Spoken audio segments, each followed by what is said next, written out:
শুভ সন্ধ্যা। বিস্তার Chittagong arts complex আয়োজিত দৃশ্যশিল্পী বিষয়ক অনুষ্ঠান কেবলই দৃশ্যের জন্ম হয় একাদশ পর্বে আপনাদের সবাইকে স্বাগত জানাই। আমাদের আজকের অতিথি সমকালীন বাংলাদেশি দৃশ্যশিল্পের একটি অত্যন্ত পরিচিত এবং প্রশংসিত নাম ওয়াকিলুর রহমান, যিনি বয়সে আমাদের প্রজন্মের শিল্পী হলেও যার সুখ্যাতি এবং প্রতিষ্ঠা অবস্থান অনেক উঁচুতে, এবং তা কেবল দেশের মধ্যেই নয়, দেশের সীমানা ছাড়িয়ে পৃথিবীর অনেক দূর অব্দি ছড়িয়ে গেছে। ওয়াকিল স্নাতক হন চারুকলা ইনস্টিটিউট বা ঢাকা চারুকলা বিদ্যালয় থেকে 1981 সালে, এবং তারপর 1986 সালে চীনের বেইজিং শহরের একটি বিখ্যাত শিল্প বিশ্ববিদ্যালয় থেকে স্নাতকোত্তর লাভ করেন। তারও এক দশক পরে ওয়াকিল জার্মানির বার্লিন শহরে আর্ট ইন কনটেক্সট নামে 4 বছর পড়াশোনা করে সেখান থেকেও তিনি আরো একটি সনদপ্রাপ্ত হন। এই গেল তার শিক্ষাগত যোগ্যতার কথা। আর হাতে কলমে কাজ তিনি শুরু করে দিয়েছেন বিদ্যালয় থেকে বেরোনোর পরপরই। 1982 সালে তারা কজন বন্ধু মিলে একটি যূথবদ্ধ শিল্পী গোষ্ঠী তৈরি করেন সময় নামে, যার কথা এখনো আমরা বলে থাকি, কারণ সেটি একটি সত্যি ব্যতিক্রমী প্রতিষ্ঠান ছিল এবং যার সদস্যরা আজকে অনেকেই জাতীয়ভাবে এবং আন্তর্জাতিকভাবেও সুখ্যাতি অর্জন করেছেন, যার মধ্যে একজন আমাদের সঙ্গেই আছেন আজকে, ঢালিয়াল মামুন। আরো ছিলেন নিসার হোসেন, শিশির ভট্টাচার্য, আজিজ শরাফি, সাইদুল হক জুয়েস, আলী মোর্শেদ নোটন প্রমুখ। তো সেই ওয়াকিল পাশাপাশি ব্যক্তিগতভাবেও তার শিল্প চর্চা করে গেছেন, এবং বাংলাদেশের যে সমস্ত জাতীয় প্রদর্শনীগুলো হতো, এশিয়ান প্রদর্শনীগুলো হতো, দ্বিবার্ষিক, সবকিছুতে অংশগ্রহণ করেছেন এবং যথেষ্ট প্রশংসাও কুড়িয়েছেন। এরপর তার কাজ ক্রমে দেশের সীমানা ছাড়িয়ে বাইরেও যেতে থাকে, এবং অনেক দেশে তার নানাবিধ অংশগ্রহণ ছিল। আর্ট ফেয়ার গুলোতে, বিএনএল ট্রিএনএল গুলোতে, ফেস্টিভ্যাল গুলোতে, যৌথ প্রদর্শনী গুলোতে, এবং তার প্রদর্শনী Bulgaria, Cuba, France, Germany, India, Japan, Lithuania, Macedonia, Myanmar, Norway, Poland, Taiwan, United Arab Emirates, United States ইত্যাদি বহু দেশে প্রদর্শিত হয়েছে। এবং জার্মানি, চীন, ইংল্যান্ড এবং বাংলাদেশ মিলে এই পর্যন্ত তার 60-এর বেশি একক প্রদর্শনী হয়েছে। যৌথ প্রদর্শনী এবং যৌথ প্রকল্পের কাজ তো অসংখ্য। এবং তিনি শুধু যে চিত্র শিল্পেরই শিল্পী তা নয়, তিনি স্থাপনা শিল্প করেন, ভাস্কর্য করেন, বহু মাধ্যম প্রকল্প, যৌথ প্রদর্শনী, যৌথ শিল্পকর্ম ইত্যাদি কাজও তিনি করে থাকেন, নিরীক্ষামূলক এবং ভাবনামূলক। এবং তার এই কাজগুলো ছড়িয়ে আছে ঢাকার অনেক জায়গায়, গ্রামীণ ফোনের সদর দপ্তরে, বেঙ্গল বইয়ে, বেঙ্গল আর্ট ক্যাফে, অনেক কর্পোরেট প্রতিষ্ঠানের দপ্তরে এবং ব্যক্তিগত সংগ্রহ রয়েছে। এর মধ্যে 2014 সালে ঢাকায় যে আর্ট সেন্টার নামে একটি বেশ খ্যাতনামা প্রতিষ্ঠান গড়ে উঠেছিল, শিল্প প্রতিষ্ঠান, তিনি তার সঙ্গেও একেবারে প্রতিষ্ঠাকালীন সদস্য যুক্ত ছিলেন। যদিও সেখান থেকে এর পরে তিনি 2015-তে নিজেই একটি প্রতিষ্ঠান করেন, কলা কেন্দ্র, যার কথাই আজকে আমরা শুনবো বলে এখানে সমবেত হয়েছি। কলা কেন্দ্র একটি ব্যতিক্রম ধর্মী শিল্প প্রদর্শনশালা। এটি শিল্পীদের দ্বারাই পরিচালিত এবং এর মূল জোরটা হচ্ছে আসলে নিরীক্ষাধর্মী তরুণ শিল্পীদের, এবং যাদের স্বতন্ত্র কণ্ঠস্বর আছে, এবং যারা খুবই সমাজ লিপ্ত, সময় লিপ্ত, এবং আন্তর্জাতিক যে বৈশ্বিক যে চিত্র ধারা তার সঙ্গে সম্পৃক্ত। এবং সেখান থেকেও তিনি এই 5 বছরে 9 করে 40টি প্রদর্শনী তিনি কিউরেট করেছেন, একক প্রদর্শনী, 4টি যৌথ প্রদর্শনী, এবং প্রদর্শনীর পাশাপাশি সেখানে নানাবিধ শিল্পী কর্মকাণ্ড, যেমন আর্ট লেকচার হয়, সেটাও প্রায় 18টার মতো আর্ট লেকচার তারা করেছেন। সেখানে নানা রকম ডায়লগ, বিতর্ক, বাহাস হয়, চিত্র কর্মশালা, চিত্র বিষয়ক চলচ্চিত্র প্রদর্শনী, নানাবিধ কর্মকাণ্ড নিয়ে কলা কেন্দ্র ইতিমধ্যে দেশ জুড়ে তার একটি অবস্থান করে নিয়েছে। আজকে আমরা তারই গল্প শুনবো, তার লক্ষ্য, উদ্দেশ্য, অভিজ্ঞতা, তার সামনের স্বপ্ন ইত্যাদি। তো আমি আজকে আমার কথা আর বেশি বাড়াবো না, শুধু বলে রাখি ওয়াকিল এখন একজন পূর্ণকালীন শিল্পী, পাশাপাশি এশিয়া প্যাসিফিক বিশ্ববিদ্যালয় এবং বাংলাদেশ বিশ্ববিদ্যালয়ের স্থাপত্যকলা বিভাগেও তিনি খণ্ডকালীন শিক্ষক হিসেবে কাজ করছেন। তো ওয়াকিলকে আমি এখন আমাদের মঞ্চ ছেড়ে দিচ্ছি এবং সবার পক্ষ থেকে আনুষ্ঠানিকভাবে, আন্তরিকভাবে তাকে স্বাগত জানাচ্ছি এবং ধন্যবাদ জানাচ্ছি আমাদের আমন্ত্রণে সাড়া দিয়ে এখানে আসার জন্য। ওয়াকিল। ধন্যবাদ আলম ভাই। আপনি আসলে অনেক বলছেন, এভাবে শুনিনি কখনো নিজের সম্পর্কে। এনিহাও, তো হ্যাঁ, কলাকেন্দ্র, আপনি মাঝখানে বলেছিলেন যে আমি নিজেই সংগঠনটা করেছি, এটা আসলে ঠিক নয়। ঢাকা আর্ট সেন্টারের যে অভিজ্ঞতা, ঢাকা আর্ট সেন্টারে বেশ কিছু আমার বন্ধু বান্ধব, সাথে আরো কিছু ভিন্ন ধারার বা ভিন্ন মিডিয়াতে কাজ করে এবং কিছু আর্ট কালেক্টর একসাথে ঢাকা আর্ট সেন্টারটা করেছিলেন। আমি সেখানে নিজ স্বসিদ্ধান্তেই বা নিজ ইচ্ছায় এটার সাথে যুক্ত হই এবং কিছু কিছু কর্মকাণ্ড করি। সেটার অভিজ্ঞতা থেকেই আর্ট সেন্টারটা যখন বিলুপ্ত করা হলো, তখন আমার কিছু বন্ধু বান্ধব এবং যাদের সাথে আমার সম্পর্ক, আমরা প্রায় 40 বছরের অধিক সময় একসাথে কাটাচ্ছি। তো এই বন্ধু বান্ধবদের কি বলবো, সহায়তায় এবং সহায়তা নয়, তাদের অংশগ্রহণে, তাদের চিন্তা ভাবনার একটা সম্মিলিত রূপ হচ্ছে কলাকেন্দ্র। তো হ্যাঁ, এটা সত্য কথা যে আমি কলাকেন্দ্রে সময় দেই। কলাকেন্দ্রের প্রোগ্রাম যা নির্ধারিত হবে, প্রোগ্রামগুলোকে উপস্থাপন করা, প্রোগ্রামগুলোকে আয়োজন করা, এগুলোতে আমার ভূমিকা আছে। কিন্তু এর পিছনে যারা আছেন তারা আমার বন্ধু বান্ধব, দীর্ঘদিনের বন্ধু বান্ধব। আপনি সময় গ্রুপের কথা বলেছেন, আমি সেটা বাদ দিয়েও বলবো যে এর পিছনে কিছু শিল্পী আছেন যাদের সম্মিলিত বলবো প্রয়াসী এই কলাকেন্দ্র। তো এটা কেন, সেটা হচ্ছে হঠাৎ করে শিল্পীরা কেন এই ধরনের একটা কর্মকাণ্ডে যুক্ত হলেন। এটা যে একেবারেই নতুন কিছু তা নয়, পৃথিবীর বিভিন্ন দেশে এ ধরনের কর্মকাণ্ড আছে, যেটাকে বলা হয় যে আর্টিস্ট নিজেরাই তাদের কর্মকাণ্ড পরিচালনা করে থাকে। আসলে ওটাও এখানে বড় ব্যাপার নয়। আমি আমার ব্যক্তির কথা বলতে পারি যে কেন আমি কলাকেন্দ্রের সাথে যুক্ত হলাম বা কলাকেন্দ্র কেন চাই না। একটা তো হচ্ছে যে আমি নিজেই কিছু শিল্প তৈরি করার চেষ্টা করি বা শিল্পকলার সাথে আমার একটা সম্পর্ক। সাথে সাথে আমার মনে হয়েছে যে আমি তো শিল্প উপভোগও করি, বা শিল্পটা শুধুমাত্র উপভোগ করলেও চলবে না, এটা একটা লাইফস্টাইল। তার মানে ব্যাপারটা এরকম যে আমি আর্টিস্ট, শুধু নিজের কাজ করি, নিজেরটাই দেখি, নিজেরটাই এনজয় করি বা নিজেরটা নিয়েই ভাবি, তা নয়। আমি যে কোনো ভালো শিল্পকে বা এই শিল্প ভাবনাকে আমি আসলে এনজয় করতে চাই। এবং এটা আমার মনে হয় যে খুব গুরুত্বপূর্ণ একটা ব্যাপার, যার ফলে যেমন আমাদের দেশে কয়েকজন শিল্পী অন্য শিল্পীর কাজ কালেক্ট করে আমি জানি না, কিন্তু এটা তো হওয়া দরকারই। কেননা একজন শিল্পী সার্বিক অর্থেই সে যদি শিল্পকে এনজয় করে বা উপভোগ করে কিংবা শিল্প নিয়ে জীবনযাপন করে, তাহলে শিল্পের এই যে বিভিন্ন রূপ, বিভিন্ন মাধ্যমে শিল্পীরা যে একটা বিবর্তনের মধ্যে দিয়ে কাজ করে যাচ্ছেন, সেগুলোকে আমার মনে হয় যে জীবনের চর্চার একটা অংশ হিসাবে ধরে নেওয়াটাই ভালো বা ধরে নেওয়াটা উচিত।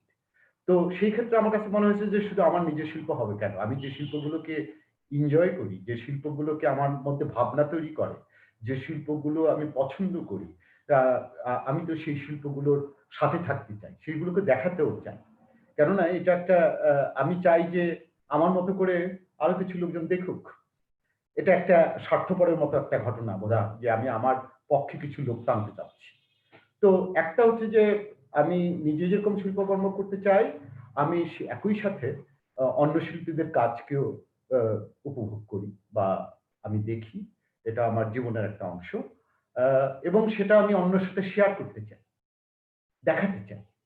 এটাও একটা ঘটনা যে শুধু নিজে নিজে না, এমন কিছু শিল্প ভাবনা, সেটাকে আমি অন্যজনের সাথে শেয়ারও করতে চাই।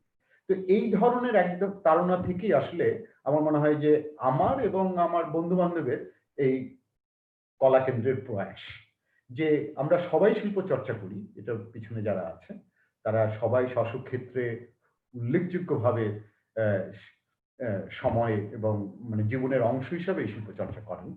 কিন্তু সাথে সাথে এই চর্চার মধ্যে দিয়ে আমাদের কিছু ভাবনা, আহ, শিল্প সম্পর্কে একটা পজিশন আমাদের তৈরি হয়েছে, সেটা নান্দনিকভাবেই হোক কিংবা সেটার শিল্পকলার যে বিবর্তনের মধ্য দিয়ে শিল্পের কি হওয়া উচিত, শিল্প আহ, আহ, শুধুমাত্র দৃষ্টিগত ব্যাপার কিনা, সেটা চিন্তার ক্ষেত্রে কি ধরনের রূপ ফেলবে।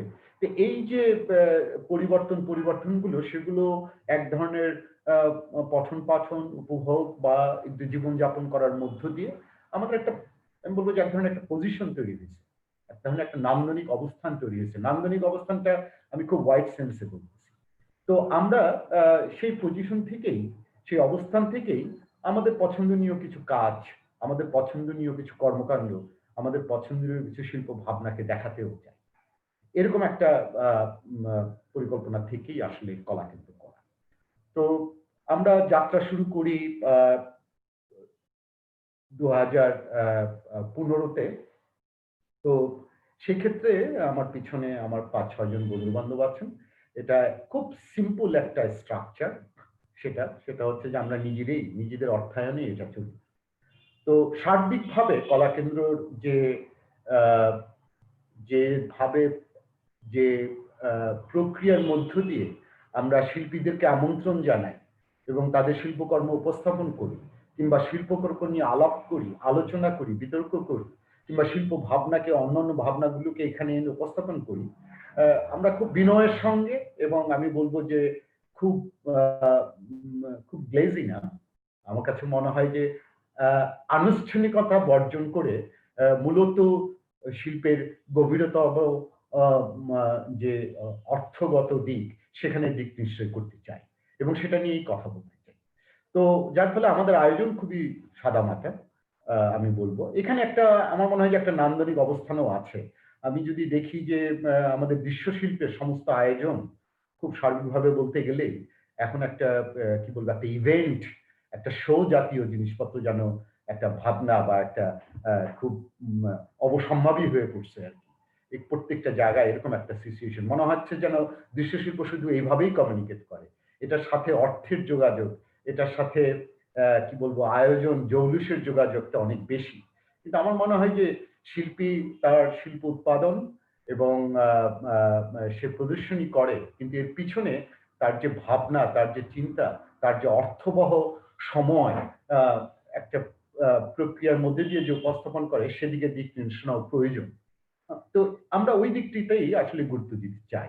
আমি বারবারই বলছি যে এখানে আমি এখানে এককভাবে নই। তো এভাবেই কলা কেন্দ্রর একটা ভাবনা থেকে শুরু, কিন্তু একটা কাজ আসলে আমাদের করেই প্রমাণ করতে হয়। কেননা দৃশ্যশিল্প এমন একটা জিনিস যে আমি হয়তো ছবি নিয়ে অনেক কথা বা আমার ভাবনা নিয়ে অনেক কথা বলতে পারি, কিন্তু আলটিমেটলি আমাকে এটা দেখাতে পারলেই এটা আরেকটা স্তর অতিক্রম করা যায়, যে আসলে কি ভাবছি এবং সেটা আসলে কাজের মাধ্যমে প্রকাশ করা। তো সেক্ষেত্রে কলা কেন্দ্র একটা কি বলবো, একটা non profit space, artist run space, যাই বলি না কেন। আমরা ইকবাল রোডে একটা কি বলবো, একটা বসত বাড়ি, তার 4 তলায় 2000 স্কোয়ার ফিটের মতো জায়গা নিয়ে সেখানে শুরু করি। এই জায়গাটা গ্যালারির জন্য প্রস্তুত ছিল না। এটা খুব সাধারণভাবে বলা যায় একটা বসত বাড়ি ছিল। আমরা সেটাকে যতখানি পারি একটা ছবি এবং শিল্পকলা উপস্থাপনা করা যায় সেরকম একটা অবস্থা তৈরি করে নিই। আর সেভাবে যাত্রা শুরু। তো আমরা এর মধ্যে আমাদের, আমি খুব দুঃখিত যে আমার এই জিনিসটা ইংরেজিতে লেখা, এটা আসলে বাংলায় করতে বলে ভালো হতো, কিন্তু যেটা হয় যে প্রতিবারে এই কাজটা আগেই করা ছিল একটু, তো সেটাইকে আমি যুক্ত করছি। এটা বাংলা করা হয়ে ওঠেনি, নেক্সট টাইমে এটা নিশ্চয়ই করা যাবে। তো 2015 সালে আমরা কলা কেন্দ্র একটা নন প্রফিট স্পেস আমরা তৈরি করি বা যাত্রা শুরু করে, এবং আমাদের যেটা আইডিয়া ছিল যে এটা একটা মাল্টিডিসিপ্লিনারি আর্ট প্র্যাকটিসের জায়গা হবে।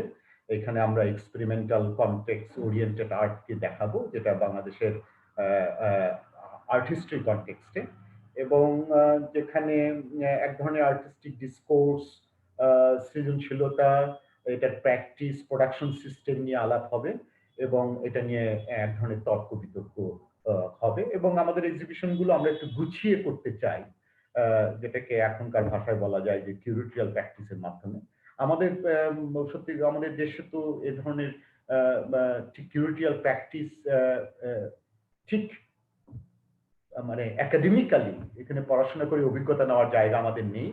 তো আমরা যতটুকু পারি নেট এবং অভিজ্ঞতার মধ্য দিয়ে এটা সম্বন্ধে আমাদের যতটুকু আন্ডারস্ট্যান্ডিং এবং আমাদের যে ক্ষমতা আয়োজনের, সেটাকে মাথায় রেখে আমরা এক ধরনের এই কিউরেটোরিয়াল প্র্যাকটিসের মধ্য দিয়ে আমাদের কাজগুলোকে উপস্থাপনার চেষ্টা করি। তো আমরা একা নই, আমরা অনেক সময় অন্যান্য সংগঠনের সাথেও কোলাবোরেশন করে থাকি।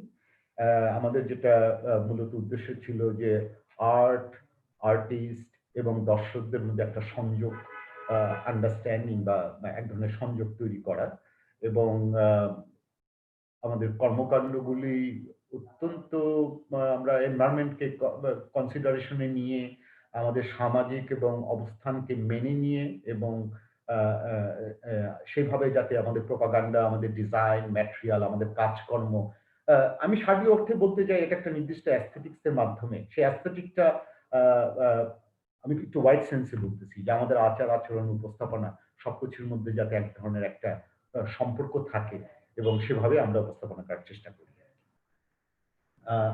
আর আর্টিস্টদের সাথে নিয়মিত আলাপ করা, আর্টিস্টদের থট প্রসেসকে জানা, তাদের কাজের সাথে তাদের যে অ্যাটাচমেন্ট, তাদের প্রোডাকশন প্রসেস এবং তার সারাউন্ডিং কন্টেক্সচুয়াল যে থিমগুলো, এগুলো কিভাবে সংযুক্ত করে সেগুলোর সাথে দর্শকদের পরিচয় করিয়ে দেওয়া।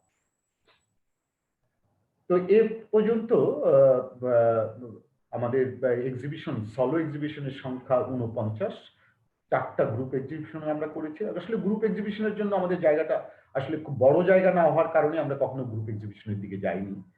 তারপরেও এখানে 4 জনের, 2 জনের এই ধরনের গ্রুপ এক্সিবিশন। আমরা প্রতিটি এক্সিবিশনে, এই যে সলো এক্সিবিশন এবং গ্রুপ এক্সিবিশন গুলো দিয়ে আমরা আর্টিস্টকে আমন্ত্রণ জানাই তাদের কথা বলার জন্য, এবং সাথে সাথে আবার কিছু লেকচার আমরা অর্গানাইজ করে থাকি। আমাদের এক্সিবিশন গুলো সাধারণত 1 মাস ব্যাপী হয়। এটার কারণটা হচ্ছে যে আমরা আসলে দর্শকদের একটা লম্বা সময় রাখতে চাই, যে তার সুবিধা মতো এসে যাতে সে কাজগুলো দেখে যেতে পারে এবং সময় নিয়ে দেখতে পারে। হ্যাঁ, সাথে আমরা কিছু ওয়ার্কশপ আয়োজন করেছি, কিছু ফিল্ম দেখিয়েছি। আমাদের সাথে একটা সংগঠন আছে, আমাদেরই একটা আমরা বলবো যে সিস্টার সংগঠন, কিবরিয়া প্রিন্ট স্টুডিও। আমরা একই ছাদের নিচে অবস্থান করি এবং প্রোগ্রাম আয়োজন করি। কিবরিয়া প্রিন্ট স্টুডিওরও কিছু প্রোগ্রাম আছে, যেমন আমরা কিবরিয়া কি বলে প্রিন্ট মাধ্যমটাকে, ছাপচিত্র মাধ্যমটাকে জনগণের কাছে সহজলভ্যে নিয়ে আসা, ছবি তাদের ঘরে পৌঁছানো, কারণ এই মিডিয়াটা এই ধরনের জিনিসকে অ্যালাউ করে। হ্যাঁ, তো সেইভাবে প্রায় 8টা গ্রাফিক আর্ট ফেয়ার অর্গানাইজ করেছি আমরা বাংলাদেশে। নভেম্বরের মতো এবার আমাদের এই নতুন স্পেসে এটা অনুষ্ঠিত হতে যাচ্ছে কলাকেন্দ্রে, কারণ আমরা একটু জায়গা পরিবর্তন করেছি। আর আমাদের অন্যভাবে কিছু প্রচেষ্টা আছে, যেমন আলম ভাইয়ের সাথে আমরা বেশ কিছু প্রোগ্রাম, কলাকেন্দ্রের এক্সিবিশন আমরা বিস্তারে দেখিয়েছি, এবং চিটাগাং একটি এক্সিবিশন চিটাগাং শিল্পকলা একাডেমিতে এবং একটি এক্সিবিশন আর্টিস্ট রশিদ চৌধুরী গ্যালারিতে আমরা আমাদের এখানকার এক্সিবিশন একই প্রোগ্রাম, যেটা এখানে এক্সিবিশন সেটাকে আমরা অন্য একটা স্পেসে, বিশেষ করে চিটাগাংয়ে আমরা দেখানোর চেষ্টা করেছি। তাছাড়া আমাদের কিছু ভার্চুয়াল কিছু প্রোগ্রাম আছে। আর সর্বশেষ আমাদের যেরকম এই করোনা পরিস্থিতিতে আমাদের কিছু কর্মকাণ্ড ছিল, তার মধ্যে 2টো কর্মকাণ্ড উল্লেখযোগ্য। একটি হচ্ছে যে যখন আমরা এই যে সোশ্যাল ডিস্টেন্স এবং আমাদের এই মেলামেশার ক্ষেত্রে যে আমরা যে পরিস্থিতিটাকে মেনে নিয়ে, তখন আমরা কলাকেন্দ্রের যে গ্যালারি স্পেসটাকে আমরা একটা রেসিডেন্সি স্পেসে ট্রান্সফার করি। তার মানে এখানে আমরা 5 জন আর্টিস্টকে ইনভাইট করেছিলাম, তারা এখানে থেকে এই আমাদের যে এক্সিবিশন স্পেসটাকে স্টুডিও স্পেস হিসেবে ব্যবহার করে আহ, একটা নির্দিষ্ট কি বলবো সোশ্যাল ডিস্টেন্স এবং এক ধরনের সচেতন ভাবে এই জায়গাটাকে ব্যবহার করে কাজ করতে পারে এবং সেটার একটা এক্সিবিশনও আমরা কিছুদিন আগে এই কলাকেন্দ্রেই করেছি। আরেকটা প্রোগ্রাম আমাদের ছিল, সেটা হচ্ছে যে অনলাইনে আমরা ইয়াং আর্টিস্টদের পোর্টফোলিও দেখতাম এবং সেটা সম্বন্ধে কমেন্ট করতাম। এখানে মোটামুটি ভাবে বলতে গেলে বাংলাদেশের আমাদের বন্ধু বান্ধবরাই, বিশেষ করে নিসার হোসেন, শিশির ভট্টাচার্য, ঢালিয়াল মামুন, লাভেরক সেলিম চৌরি, মইনুদ্দিন খালেদ, তারা সবাই স্বস্বক্ষেত্রে তাদের খ্যাতি আছে। তারা এই আর্টিস্টদের, ইয়াং আর্টিস্টদের পোর্টফোলিও দিয়ে কমেন্ট করেছেন।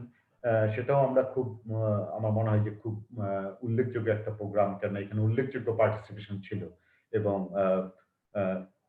আমি এটাকে স্মরণ করতে চাই। এছাড়া একটা কথা বলতেই হবে যে এ যাবৎ কলাকেন্দ্র যত প্রোগ্রাম হয়েছে, আমাদের এই 5 বছরের কর্মকাণ্ড সমস্তটাই ভলেন্টিয়ারদের মাধ্যমে। তার মানে আমরা সবসময়ই ভলেন্টিয়ারের সহায়তায় কাজগুলো করেছি এবং আমাদের যাতে আরো কিছু, যেমন আমাদের একটা খুব হিডেন কিছু ইন্টেনশন আছে। আমরা আমরা কিছু কিউরেটর তৈরি করতে চাই, কিছু প্রফেশনাল তৈরি করতে চাই, আমরা কিছু আর্ট রাইটার্স তৈরি করতে চাই এবং সেগুলোর জন্য আমরা যতটুকু পারি আমাদের কলাকেন্দ্রে স্পেসটা সেই জন্য ওপেন ছিল। আমরা কিছু কিছু ক্ষেত্রে আমরা বলবো যে আমরা সাকসেসও হয়েছি। আজকে আমাদের কলাকেন্দ্রে যাদেরকে আমরা এখানে আমন্ত্রণ জানিয়ে, লেখার আমন্ত্রণ জানিয়ে বা স্পেস দিয়ে তাদেরকে ইনকারেজ করেছিলাম, তারা এখন অনেকেই লিখছে। দু একজন আছেন যারা কিউরেট করছেন বা অন্যান্য ফাউন্ডেশনে চাকরি করছেন। তো আমি বলবো যে এই জায়গাটাও আমাদের একটু কি বলবো, আমাদের এই স্পেসটা ওপেন এবং আমরা সেটার জন্য সবসময় খোলা। এবং যারা ইয়াং আর্টিস্ট, কিউরেটর কিংবা কিউরেটর প্র্যাকটিস করতে চান, কিংবা আর্ট ক্রিটিসিজম করতে চান, আর্টের উপর রাইটিংস বা অন্য কিছু ডেভেলপ করতে চান, তাদের জন্য আমি বলবো যে কলাকেন্দ্র সবসময় তার স্পেসটা ওপেন রেখেছে এ ধরনের প্র্যাকটিস করার জন্য। তো এটাও আমাদের কর্মকাণ্ডের একটা অংশ। তো আমাদের আমরা 2015 এক্সিবিশন করি। আমি এখন একটু র্যান্ডম কিছু আমাদের কাজ দেখাচ্ছি। এগুলো হচ্ছে যে রিপন সাহা, চিটাগাংয়ের আর্টিস্ট, তাকে একজন ইয়াং আর্টিস্ট, তার কাজ দিয়ে আমাদের কলাকেন্দ্রের যাত্রা শুরু। এটা যেরকম সেলিব্রেটিং ভায়োলেন্স 3 আমরা দেখছি। এই সেলিব্রেটিং ভায়োলেন্স, এটা আসলে আমরা ঢাকা আর্ট সেন্টারে এর আগে দুটো এক্সিবিশন করেছিলাম সেলিব্রেটিং ভায়োলেন্স নামে। তারই কন্টিনিউটি আমরা কলাকেন্দ্রে 3 নম্বর একটি এক্সিবিশন দিয়ে শুরু করি। তো এখানে এই রিপন সাহার আমরা পরপর দুবার এক্সিবিশন করেছি। সেটাও আমাদের এখানে হয়েছে যে দুইজন আর্টিস্টের কাজ আমরা দুবার এখানে তাদের সলো এক্সিবিশন করেছি। তো এগুলো আমাদের যেখানে যে একটা কথা বলতে হবে যে আমাদের প্রতিটা এক্সিবিশনে আমরা একটা ক্যাটালগ পাবলিশ করতাম এবং করেছি, এবং যেটা সংখ্যা এখন 49টা, এবং এগুলোর আবার থেকে বাছাই করে 16টা নিয়ে 2টা ভলিউম আমরা প্রকাশ করে থাকি। তো আমরা পাবলিশ করি 300-র মতো, এর মধ্যে 100 কপি আমরা আর্টিস্টকে দিই, ইয়াং আর্টিস্ট, সে যাতে এটা অন্যদেরকে তার প্রচার বা তার জন্য ব্যবহার করতে পারেন। আর 150 কপি আমরা দুটো ভলিউমে এটাকে প্রকাশ করি এবং এই 150 কপি আমরা বাংলাদেশ এবং পৃথিবীর বিভিন্ন দেশে যারা এশিয়ান আর্ট নিয়ে যেসব ইনস্টিটিউশন কাজ করে, লাইব্রেরি ইত্যাদিতে আমরা এটা অনুদান হিসেবেই দিই। আমরা তাদেরকে এটা উপহার দিই তাদের লাইব্রেরিতে যাতে রাখে।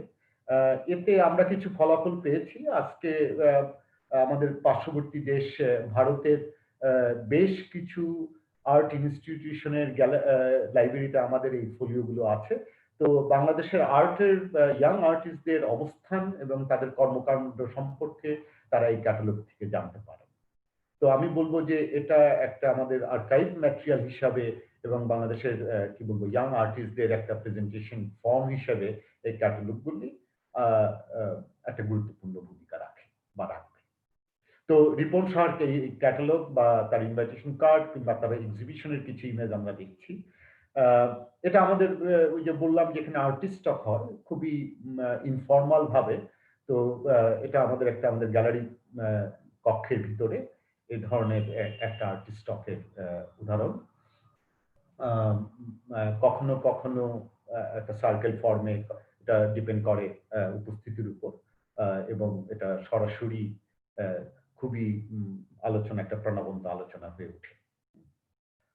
মুন রহমান, আমরা মুনকে প্রেজেন্ট করতে হলে আমাদের এই কথাটা বলতে হবে যে এখানে সেলিব্রেটিং ভায়োলেন্স 4 নামে তার একটা এক্সিবিশন করি। মুন রহমান তার তিনি একাডেমি শিক্ষিত, একাডেমি থেকে পড়াশোনা করে নন।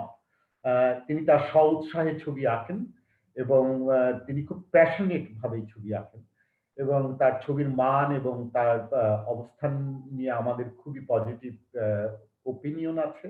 আমরা পরপর তার দুটো এক্সিবিশন করেছি।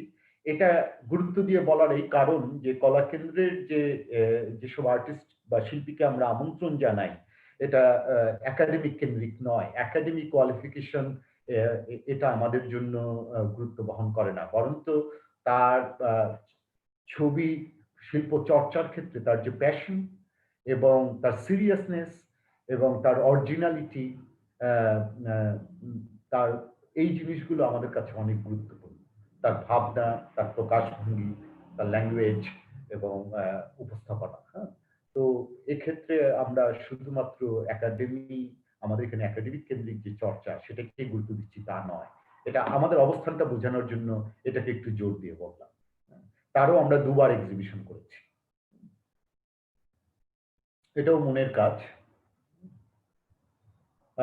এটা আমাদের এক্সিবিশন ওপেনিং এর একটা দৃশ্য, যে আমরা তেমন একটা আনুষ্ঠানিকতা না করেই এবং সেখানে যে কি বলবো, এখানে আমরা ওই একজনকে ইনভাইট করি যিনি সত্যিকার অর্থেই প্রদর্শিত শিল্পকর্মের সাথে দর্শকদের একটা পরিচয় করিয়ে দিতে পারেন, অন্য কোনো উদ্দেশ্য না। তো তাদেরকে ইনভাইট করি কথা বলার জন্য প্রদর্শনীতে, এবং খুবই একটা ইনফর্মাল এবং স্পন্টেনিয়াসলি এবং ভাবে আমরা সাধারণত এক্সিবিশন গুলো করে থাকি। এখানে কোনো ধরনের কোনো আনুষ্ঠানিকতা, যেটা একটা বাড়তি ব্যাপার, যেটা একটা ধরনের আনুষ্ঠানিকতা অনেক সময় আমি দেখছি যে আমাদের বিভিন্ন এই ধরনের কর্মকাণ্ডে অনেক বেশি হয়ে যাচ্ছে আর কি। তো সেটার কোশ্চেনে আমি আমাদের এই অবস্থানটা পরিষ্কার করতে চাই। এটা দুইজন ইয়ং আর্টিস্টের এক্সিবিশন। তাদের মধ্যে দুইজনের কাজের মধ্যে এক ধরনের ডায়লগ তৈরি করা, এরকম একটা ভাবনা থেকেই একজন অ্যাবস্ট্রাক্ট কাজ করেন, আরেকজন ফিগারেটিভ কাজ করেন। তো সেটাকে নিয়ে এক ধরনের প্রয়াস ছিল আমাদের এখানে এক্সিবিশন উপস্থাপনা একটা বিরাট, আমি বলবো যে আমরা চেষ্টা করি যে শিল্পের মানে শিল্পী যে অবজেক্ট, যে যে তার যে ইমেজ কিংবা অবজেক্ট কিংবা তার যে স্থাপনা নিয়ে যেভাবে আসেন জিনিসগুলোকে, সেগুলোকে যতখানি সম্ভব আমাদের সীমিত কি বলবো সামর্থ্যের মধ্যে সেটাকে উপস্থাপনা করা। সেখানে সিম্পলিসিটি একটা বিরাট রোল অবশ্যই, কিন্তু আমরা যোগাযোগ দর্শকের সাথে অবজেক্ট কিংবা ইমেজের যোগাযোগটা গুরুত্ব দিয়ে থাকি। রাজীব দত্ত, তার প্রথম চিত্র প্রদর্শনী আমাদের গ্যালারিতে। এর আগেও মুন, রিপন সাহা এবং এর আগে যে দুজন ইয়াং আর্টিস্টের যে কাজ দেখলাম, তাদের সবারই প্রথম শিল্প প্রদর্শনী কলাকেন্দ্রিক। এটা রিপন সাহার এক্সিবিশনের গ্যালারি, তার উপস্থাপনা গ্যালারির ভিতরে কিছু ইমেজ। আমরা কিছু কখনো কখনো একটু সিনিয়র আর্টিস্টদেরও এক্সিবিশন আমরা করেছি, এবং সেক্ষেত্রে তাদের মূল কাজ নয়, আমি বলবো যে মূল কাজের পাশাপাশি তার কাজের যে প্রোডাকশন প্রসেস এবং একটা নতুন এক্সপেরিমেন্ট নিয়ে যখন, একটা নতুন ভাবনা নিয়ে যখন কাজ শুরু করে, সেগুলোকে আমরা দেখেছি। তার অর্থ আমি এই কথাটা বলতে চাই যে এখানে আসলে আমরা কখনোই আমাদের যে স্পেস, এটার সাথে অন্যান্য যে শিল্পকলাকে নিয়ে অন্যান্য যে এই ইকোসিস্টেমের মধ্যে অন্যান্য ফাউন্ডেশন গ্যালারি, অন্যান্য প্রফেশনাল যে গ্যালারিগুলো আছে, তাদের সাথে আমরা কখনো কম্পিটিশনে যেতে চাইনি, সেটা আমাদের লক্ষ্য ছিল না। আমরা চাই প্রফেশনাল গ্যালারি ডেভেলপ করুক, সেটা তারা তাদের মতো কাজ করবে, কিন্তু এই জন্যই একটু সিনিয়র আর্টিস্ট হলে যারা প্রতিষ্ঠিত আর্টিস্ট তাদের কাজ আমরা দেখালেও তাদের প্রোডাকশন প্রসেস বা তাদের থট প্রসেসকে জানবার জন্য যে অবজেক্টগুলো সেগুলোকে আমরা বেশি প্রাধান্য দিয়ে দেখিয়েছি। এটা জলির এক্সিবিশন। এটা একটা ইন্টারেস্টিং এক্সিবিশন। আমি বলবো যে ওয়েন ড্রয়িং স্পিক, সঞ্জিত মাহমুদের কাজ। তো এখানে আর্টিস্ট তার ড্রয়িং গুলোকে গ্যালারিতে আমরা প্রেজেন্ট করি এবং অতঃপর গ্যালারির যে ফাঁকা অংশগুলো সেগুলো দর্শককে ছেড়ে দিই, দর্শকরাও সেখানে ড্রয়িং করতে পারত। তো সারা মাস ব্যাপী দর্শকরা এই ড্রয়িং এর পাশাপাশি ড্রয়িং গুলোকে বাদ রেখে অন্যান্য খালি জায়গায় তারা এক ধরনের ইন্টারঅ্যাক্টিভ তাদের প্রেজেন্সটা এখানে তাদের রিয়াকশনটা এই গ্যালারিতে দেখিয়েছে। আমার মনে হয় যে একটা উল্লেখযোগ্য, এখানে অনেকেই শিল্পীর কাজ দ্বারা প্রভাবান্বিত হয়েছেন, আবার অনেকেই তার নিজের মতো রিয়াক্ট করেছেন। তো সব মিলিয়ে এটা এক ধরনের একটা মনোজগতের প্রতিবিম্ব বা প্রতিফলন আমরা এই গ্যালারিতে দেখতে পাই।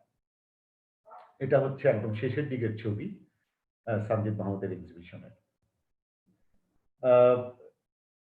সৈয়দ জাহিদ ইকবাল, তার একটা এক্সিবিশন আমরা করেছিলাম। সে মূলত অ্যাবস্ট্রাক্ট আর্টিস্ট, কিন্তু ম্যাটেরিয়াল নিয়ে তার যে ভাবনা, ম্যাটেরিয়াল, সারফেস এবং রং ইত্যাদি নিয়ে তার ভাবনা আমাদের কাছে বেশ সিরিয়াস, এবং তার যে প্যাশন সেটাকে আমাদের কাছে গুরুত্বপূর্ণ মনে হয়েছিল, এবং তার উপস্থাপনাও আমার মনে হয় যে বাংলাদেশে অ্যাবস্ট্রাক্ট আর্ট চর্চাতে এক ধরনের ভিন্নতা দাবি করে।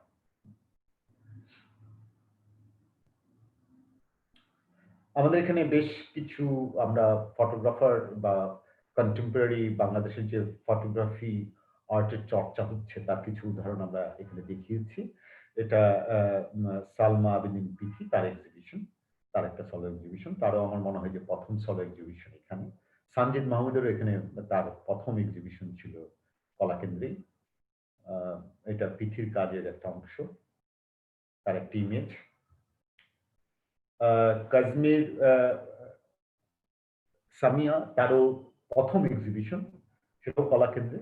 সে মূলত ফটোগ্রাফিক ইমেজকে ব্লো আপ করে, সুপার ইম্পোজ করে এবং তার মধ্যে গ্রাফিক্যালি কাজ করত। এটা তার এক্সিবিশনের একটি ইমেজ। তো ফটোগ্রাফি এবং অরিজিনাল ড্রয়িং এই মিলিয়ে ছিল তার কাজ। ইনসাইড আউট, প্রমিতি হুসাইন, তো তারও প্রথম এক্সিবিশন বাংলাদেশে, সেটাও কলাকেন্দ্রেই।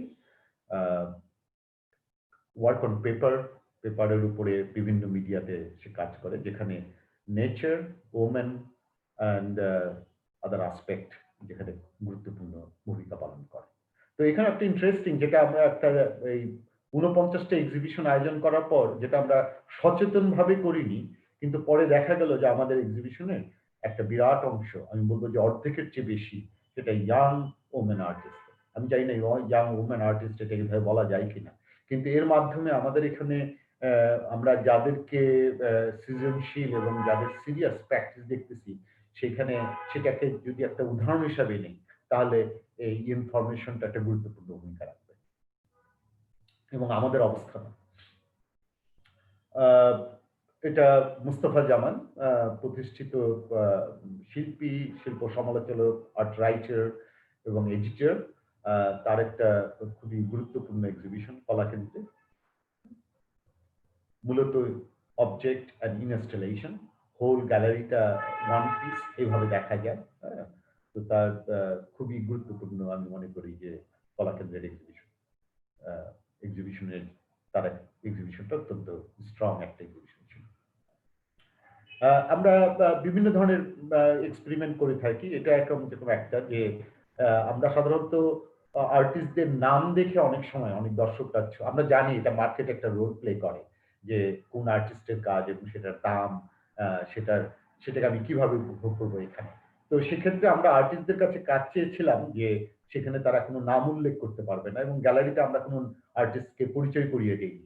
আমরা শুধু তার অবজেক্টকে, তার ইমেজকে এক্সিবিট করেছি। সুতরাং আমাদের কথা ছিল একজন দর্শক সে যাতে পূর্ব কোনো ধারণা নিয়ে বা পূর্ব কোনো আইডিয়া নিয়ে আর্টিস্ট সম্পর্কে ধারণা যাতে না আসে, সে নিজেই খুঁজে বের করুক তার কোন ছবিটা পছন্দ। এই ছবির বা ইমেজের পছন্দের পিছনে কোনো আর্টিস্টের আইডেন্টিটি যাতে না থাকে। তো এটা এক ধরনের খেলা, কিন্তু অন্যদিকে আমার মনে হয় যে দর্শকদের সাথে ইমেজের যে সম্পর্ক এক ধরনের নতুন ডিসকোর্স তৈরি করে আরকি এটা। তো এটা একটা উল্লেখযোগ্য এক্সিবিশন আমি বলব। আম সেটা সেই এক্সিবিশনেরই এক ধরনের প্রেজেন্টেশন এবং দর্শক। আমরা ৬ জন young women artist from India, ওদের একটা গ্রুপ এক্সিবিশন করেছিলাম। আ মা সেটাও তারই ইনভাইটেশন কার্ড, তাদের কাজের কিছু অংশ।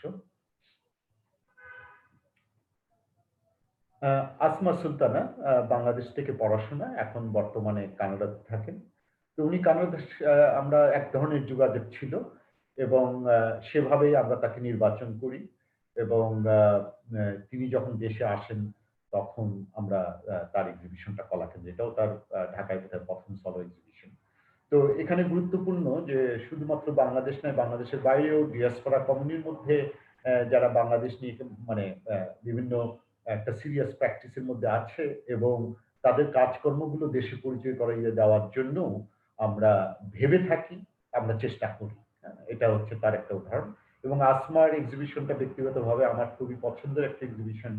আসমা যেখানে তার কাজটা খুব অটোবায়োগ্রাফিক্যাল।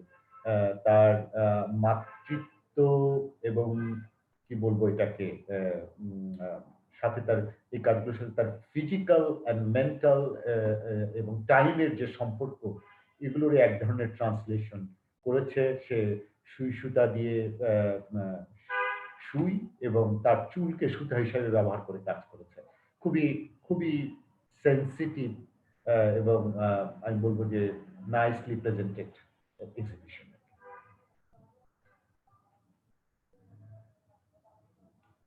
এটা একটা ফটোগ্রাফি এক্সিবিশন যেটা আমাদের এখানে হয়েছিল। এটারও একটা উদ্দেশ্য, সেটা হচ্ছে যে এই ফটোগ্রাফি এক্সিবিশনটা হাদিউদ্দিন খুবই নামকরা ফটোগ্রাফার। তার এই প্রজেক্টটা বিশেষত ছিল এটা মোহাম্মদপুর এলাকা।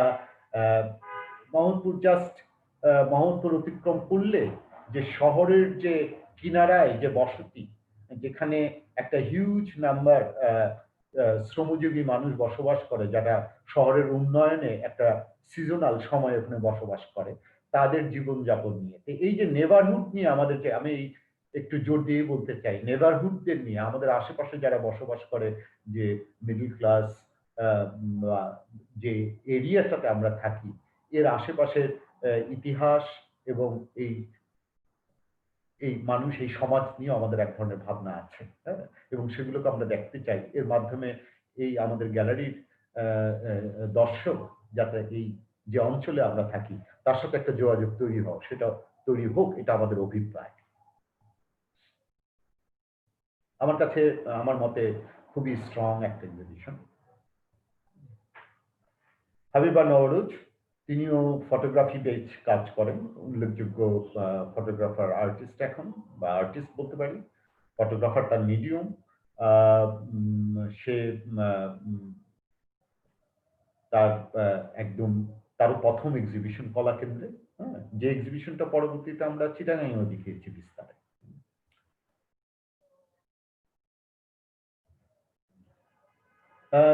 ঈশিতা মিত্র তন্নি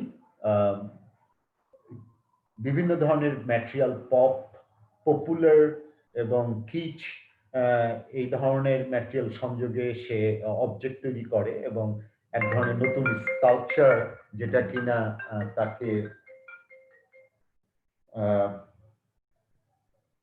সরি তো এই এক ধরনের স্কাল্পচার অবজেক্ট, যেগুলোকে, এটাই কলা কেন্দ্রের বোধহয় প্রথম এই ধরনের স্কাল্পচার এক্সিবিশন। আমাদের স্পেসটা খুব বড় না, তবে তার এই কালারফুল নেস এবং এই অঞ্চলের এবং কন্টেম্পোরারি যে ম্যাটেরিয়াল গুলো আমাদের আশেপাশে, সেগুলোকে নিয়ে একটা স্কাল্পচার, একটা নিউ ট্রান্সলেশন, নিউ ইন্টারপ্রিটেশন দেয়, হ্যাঁ। এবং যেটা পপ আর্ট কিংবা খিচ এই ধরনের ভাবনাগুলোকে তাড়িত করে বা উস্কে দেয়।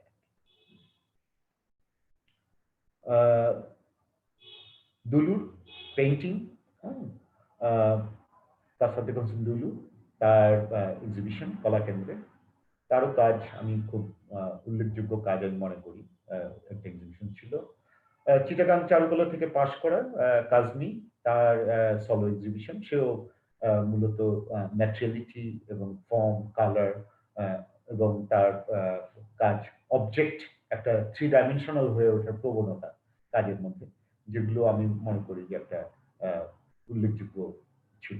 এগুলো বয়সের দিক থেকে প্রায় ম্যাক্সিমামই খুবই তরুণ সদ্য পাশ করে আসা ইনস্টিটিউট থেকে আমার বন্ধু বান্ধবের মাধ্যমে আমি তাদের এই ইনফরমেশন গুলো পেয়ে থাকি যে বিভিন্ন ইনস্টিটিউশনে কারা যেসব ছাত্রের মধ্যে এই সম্ভাবনাগুলো আমরা দেখি তাদেরকে আমরা শুশ্রূষা করতে চাই তাদের সাথে সম্পর্ক রক্ষা করতে চাই গ্যালারির এই জায়গাটাও একটা পজিশন আছে।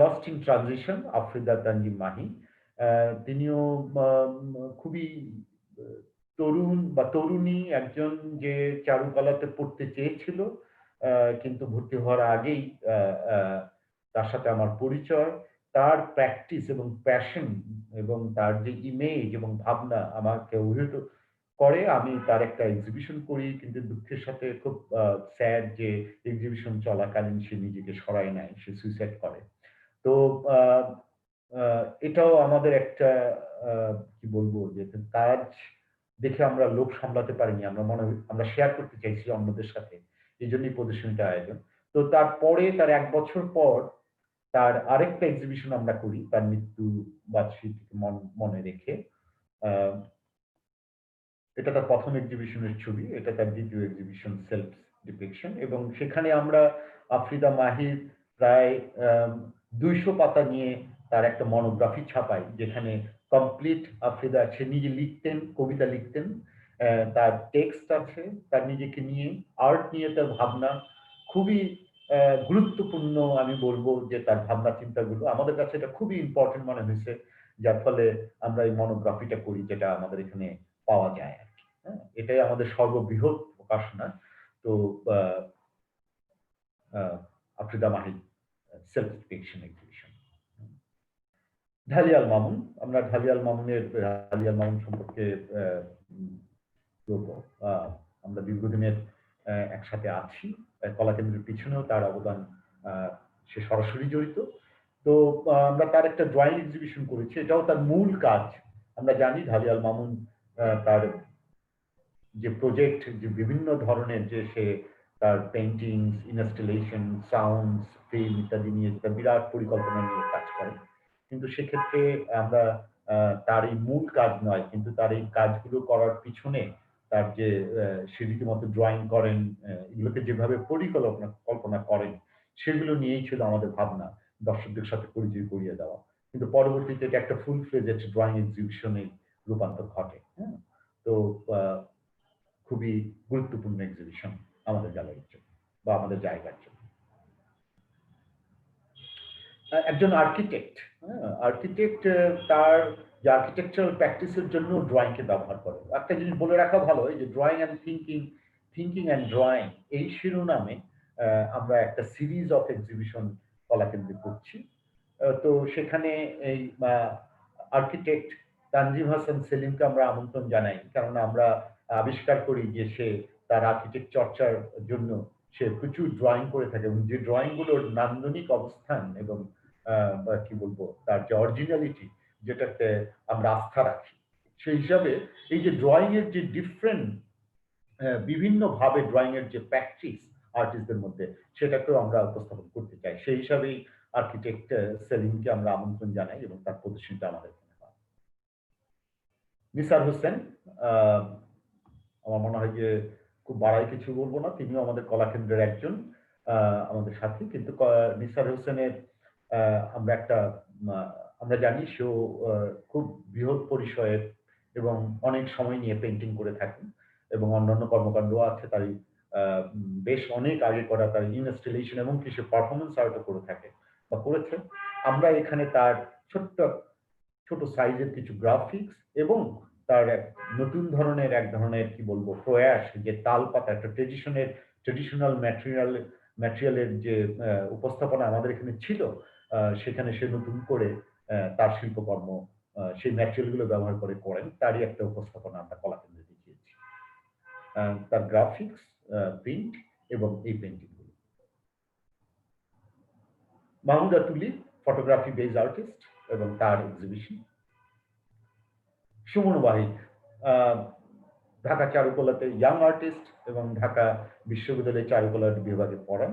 তার একটি প্রজেক্ট, সে দীর্ঘদিন A to Z মানে জয়নুল আবেদিন এবং বাংলাদেশের শিল্প শিক্ষা, শিল্প আন্দোলন নিয়ে তার একটা ভিজুয়াল প্রেজেন্টেশন বা এক্সিবিশন এবং পাবলিকেশন একটা কমপ্লিট উপস্থাপনা সে ঢাকা বিশ্ববিদ্যালয়ের চারুকলা গ্যালারিতে উপস্থাপনা করে। পরবর্তীতে আমরা তার একটা অংশ এবং তার কিছু কাজ শান্তিনিকেতনে করা, সেগুলোকে নিয়েই আমরা কলাকেন্দ্রে এক্সিবিশনটা করি। এবং আমি মনে করি যে তার এই চর্চাটাও কি বলবো, আমাদের এখানে ইয়াং আর্টিস্টদের মধ্যে যে ভাবনা চিন্তা চলতেছে তার একটা এক্সাম্পল এবং উল্লেখযোগ্য এক্সাম্পল বলা যায়। এখানে কাজের পদ্ধতি, ভাবনা চিন্তা, উপস্থাপনা, কমিউনিকেশন, এই জিনিসগুলো অত্যন্ত গুরুত্বপূর্ণ। এক্সিল স্টোরি, ইয়াং আর্টিস্ট, চিটাগাং থেকে পাশ করা। তার ম্যাটেরিয়াল নিয়ে তার বিষয়বস্তু এবং এটা যে ম্যাটেরিয়াল যে ট্রান্সফরমেশন এবং ইমেজের যে গঠন, সেখানে আমরা বেশ কিছু আমরা তার সৃজনশীলতা বা তার কনফিডেন্স আমরা পাই, দেখি এবং যেটাকে আমরা উৎসাহ দিতে চেয়েছি। আনবন্ডেড সমীর দত্ত বাংলাদেশ চারুকলা থেকে পাশ করা, কিন্তু কলকাতায় বসবাস করেন। তার সাথে আমাদের এক ধরনের যোগাযোগ ঘটে। Abstract artist, black and white huge সাইজের কাজ আমরা কলাকেন্দ্রে প্রদর্শন করেছি। পূর্ব ভাবনা, নাজলিল আলা মনসুর, পুথিত যশা এবং খুবই গুরুত্বপূর্ণ আর্টিস্ট। তার পেইন্টিং এর জন্যই তিনি খুবই খ্যাত।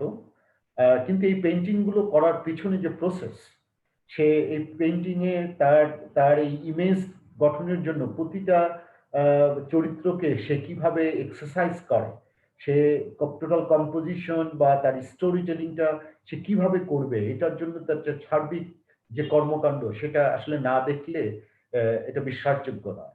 অনেকে আমরা সাধারণত পেইন্টিংটা দেখে থাকি, একটা ফিনিশ প্রোডাক্ট দেখে থাকি, কিন্তু এটার পিছনে যে আর্টিস্টের ভাবনা চিন্তা কর্মকাণ্ড, সেটার গুরুত্ব বোঝানোর জন্যই এটা আমরা এই drawing and thinking and drawing সিরিজে এই এক্সিবিশনটা করি, যেখানে মূল যে কাজ বা ফিনিশ যে কাজ সেটা একটা ছোট্ট ভূমিকা রাখে, সেটার একটা ইমেজ আমরা ফটোকপি একটা ইমেজ আমরা দেখাই, কিন্তু অরিজিনাল তার যে ড্রয়িং, এই চিত্রের গঠন তৈরি করার জন্য বা উপস্থাপনার জন্য তিনি যে চর্চাগুলো করেছেন সেগুলোকে আমরা দেখি। সাধারণত এগুলো আর্টিস্ট ওপেন করতে চান না, কিন্তু এখানে এই যে ড্রয়িং এর যে একটা এক্সারসাইজ করার যে একটা ক্যাপাসিটি এবং একটা মাধ্যম, সেই জায়গাটা এই এক্সিবিশনটা আমার মনে হয় তার কাজ অত্যন্ত গুরুত্বপূর্ণ। আমরা অনেক ধন্যবাদ বা থ্যাঙ্কসফুল যে সেই জিনিসগুলো তিনি দর্শকদের জন্য উন্মোচন করেছেন। এতে দর্শকরা আমার মনে হয় যে শিল্পের যে একজন আর্টিস্টের যে প্রোডাকশন প্রসেস এবং কিভাবে কাজ করেন সেটার সাথে পরিচিত হতে পারে। হ্যাঁ, এটা তার এক্সিবিশনের একটা অংশ। জাহিদ ইসলাম ফটোগ্রাফি বেসড আর্টিস্ট এবং জার্নালিস্ট, মানে প্রেস ফটোগ্রাফার। তিনি অবস্থান করছিলেন ইংল্যান্ড, আমেরিকাতে, এবং আমেরিকান তখন যে ইলেকশন, সেই ইলেকশনে নিয়ে তার একটা এবং বাঙালি কমিউনিটি নিয়ে তার একটা উপস্থাপনা আমরা কলাকেন্দ্রে দেখিয়েছিলাম। তো এটাও আমাদের জন্য ইন্টারেস্ট, আমি বলবো যে গুরুত্বপূর্ণ, যে বাঙালি কমিউনিটি অন্য যেখানে আছে, আমি খুব ন্যাশনালিস্ট পজিশন থেকে না, কিন্তু কোনো না কোনো ভাবে আমাদের একটা সংযোগ আছে এবং তাদের আচার আচরণ, তাদের অভিজ্ঞতা আমাদের জন্য গুরুত্বপূর্ণ। তো এই যে আমেরিকাতে বাঙালি কমিউনিটির প্রতি বা সামনে রেখে যে একটা অবজারভেশন জাহিদ ইসলাম তার প্রজেক্ট এখানে প্রেজেন্ট করেছিল, সেটাও আমি মনে করি যে খুব নাইসলি ডান।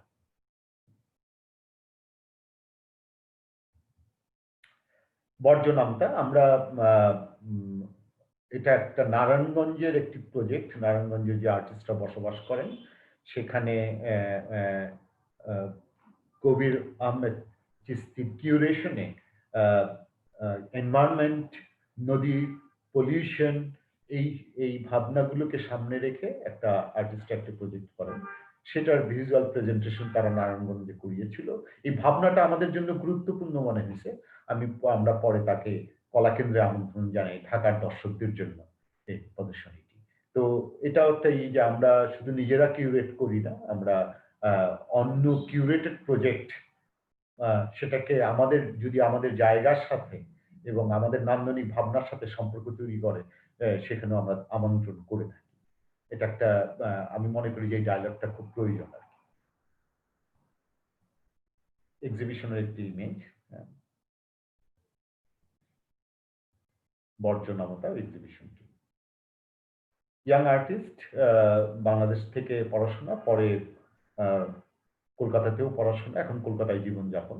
তার একটা ড্রয়িং তার একটা প্রেজেন্টেশন কলাকেন্দ্রে আমরা করেছিলাম। এটা হচ্ছে ওয়াসিউদ্দিন।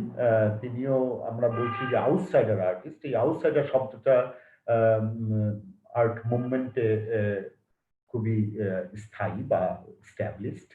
তো ওয়াসিউদ্দিনও একাডেমিক আর্টিস্ট নন, তার বসবাস ওল্ড ঢাকাতে, পুরান ঢাকায় বসবাস করেন, কিন্তু খুবই প্যাশনেট।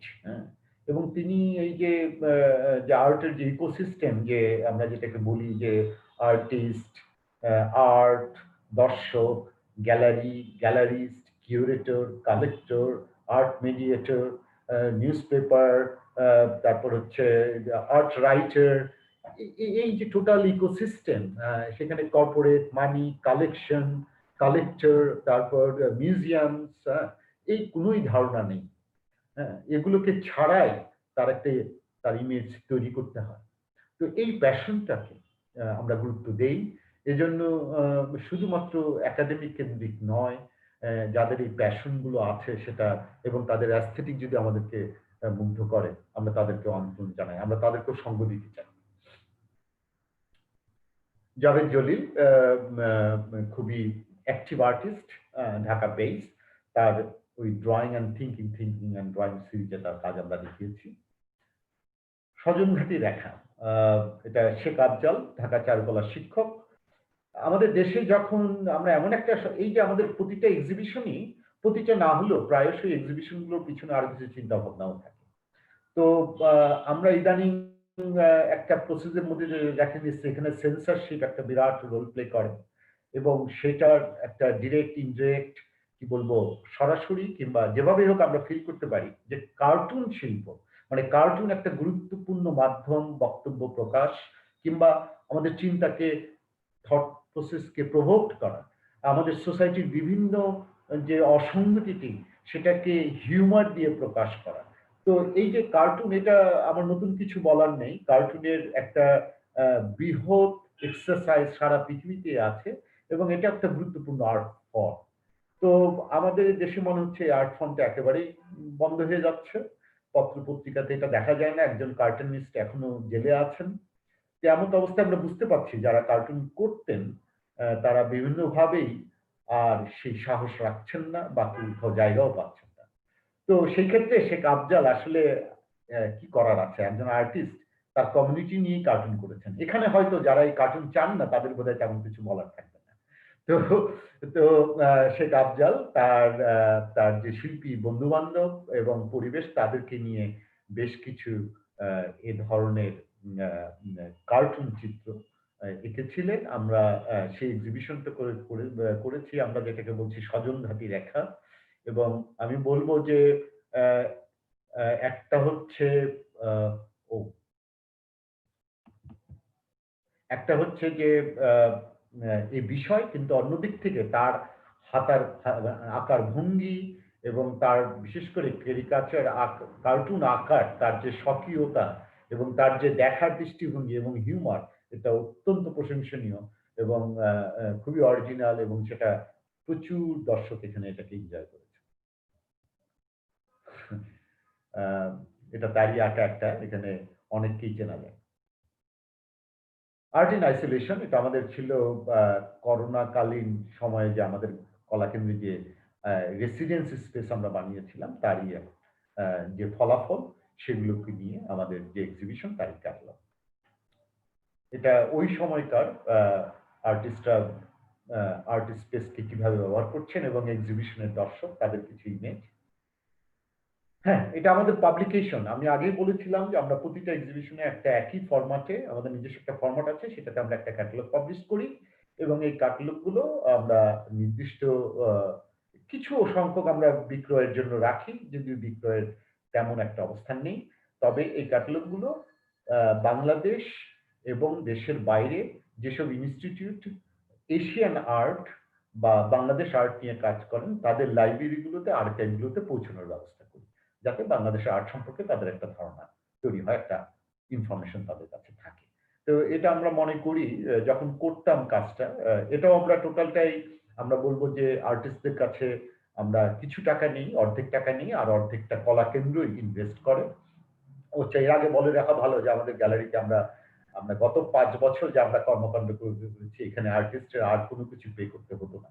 তার মানে আমরা স্পেসটা আমরা আর্টিস্টকে দিতাম, এক্সিবিশন আয়োজন করার জন্য যা যা দরকার সেটা আমরাই করতাম। আর্টিস্টকে শুধু এই ক্যাটালগ পাবলিকেশনে একটা অর্থ দিতে হতো।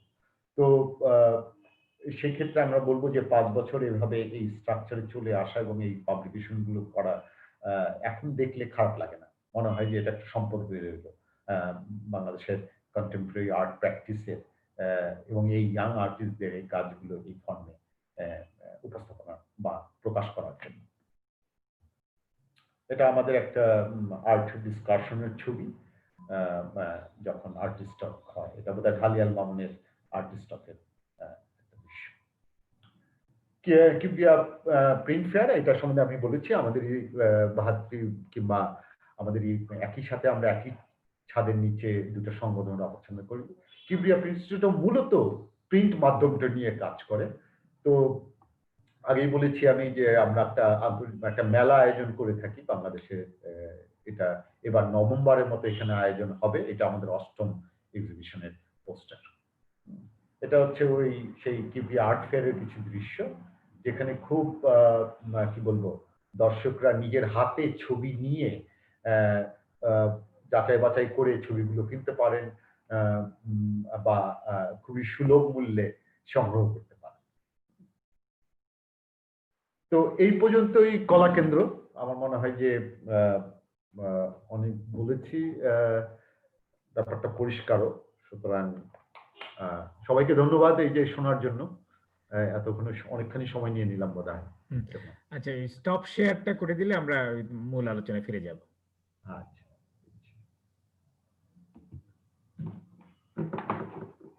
না, এটা স্টপ শেয়ার হলো না। ওখানে একটা ওপরে গিয়ে দেখো, ওই জায়গায়। হ্যাঁ হ্যাঁ হ্যাঁ, ঠিক আছে। হ্যাঁ, এখন ঠিক আছে। তো অনেক ধন্যবাদ ওয়াকিল। বেশ একটা পরিপূর্ণ ধারণাই পেলাম আমরা। আমরা দূর থেকে শুধু শুনতাম এই প্রদর্শনী হয়, ওর হয়, কিন্তু আজকে তার একটা সাক্ষাৎ পরিচয় পাওয়া গেল, ছবি দেখা গেল, শিল্পীদের সম্পর্কে জানা গেল। তো আজকে আমরা এখন একটা ছোটখাটো মুক্ত আলোচনার আয়োজন করতে চাচ্ছি, যেহেতু আমরা দেখতে পাচ্ছি আমাদের জুম ঘরে কয়েকজন এসছেন যাদের কথা আমরা শুনতে চাই এবং শুনতে পারি। তার মধ্যে আগেই বলেছি ঢালিয়াল মামুন আছেন, আছেন লন্ডন থেকে আমাদের বন্ধু চন্দন শফিকুল কবির, তিনিও শিল্পী, তন্তু শিল্পী। আছেন কলকাতা থেকে আমার বন্ধু রাজীব চক্রবর্তী।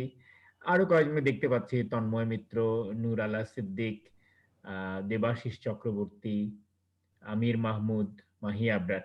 তো আমরা এবার আলোচনা পর্বটা শুরু করি। আমার মনে হয় প্রথমে আমরা হয়তোবা ঢালিয়াল মামুনের কথা দিয়ে শুনতে পারি, বা আর কেউ যদি আগ্রহী হন, উৎসাহী হন, মাইক্রোফোনটা অন করে আপনার কথা বলতে পারেন। কোন প্রশ্ন থাকলে প্রশ্ন করতে পারেন ওয়াকিলকে।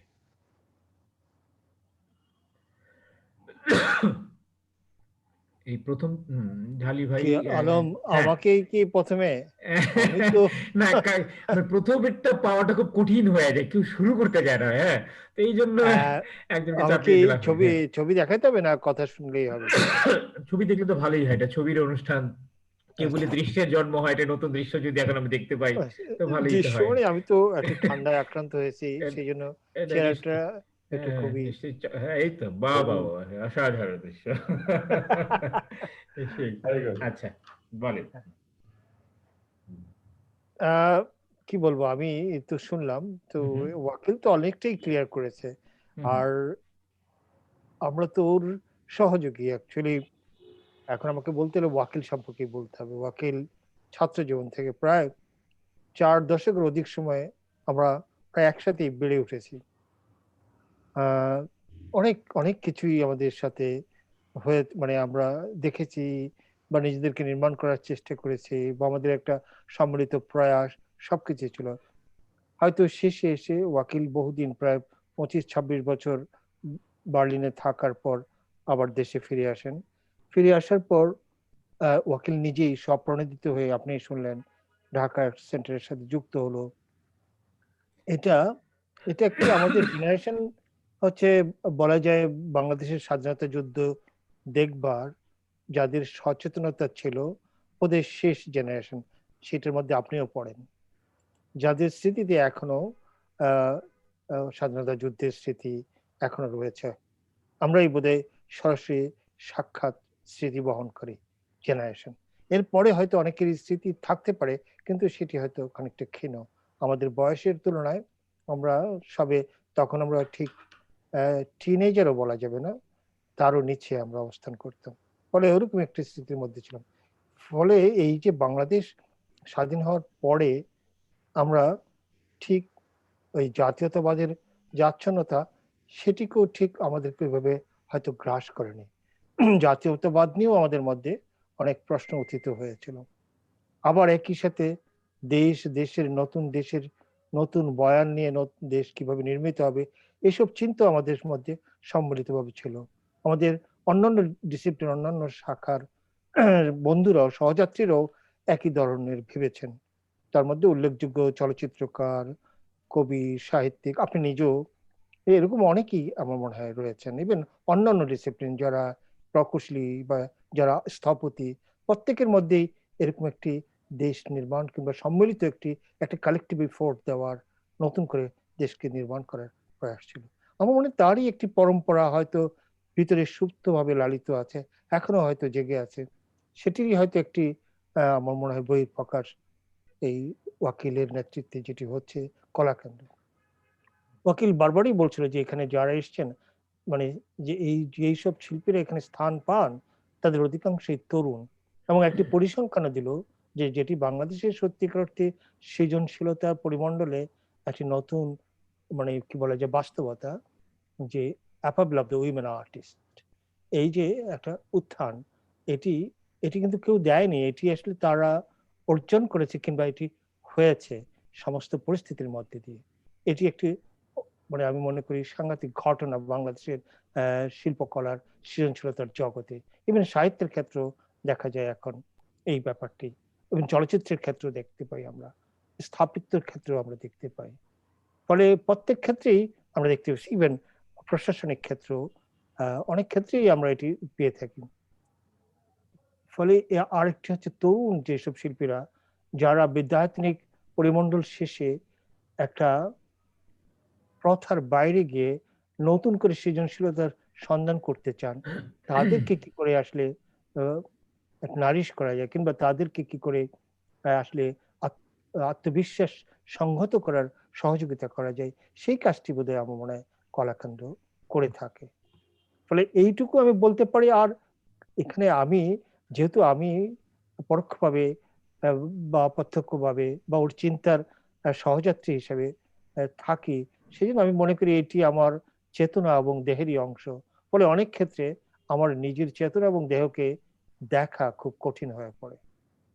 তো ফলে আমি কোনো ক্রিটিক্যাল জায়গা থেকে প্রশ্ন করে আমার জন্য খুব সম্ভব, আমি বরঞ্চ সম্পূরক একটি জায়গা থেকে বলতে পারি।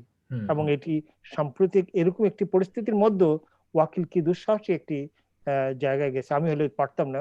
সে নতুন একটি স্পেস নিয়েছে, যেটি প্রায় ডাবল স্পেস, যেটি খরচও প্রায় ডাবল। ফলে সেটিরও আবার অন্যদিক থেকে আমরা একটা কর্পোরেট ওয়ার্ল্ড কিংবা অন্যান্য যে সমস্ত এজেন্সি রয়েছে, সেগুলোরও দ্বারস্থ হতে চাই না, কারণ দ্বারস্থ হলেই কর্তৃত্বেরও অধীনে আসতে হয়।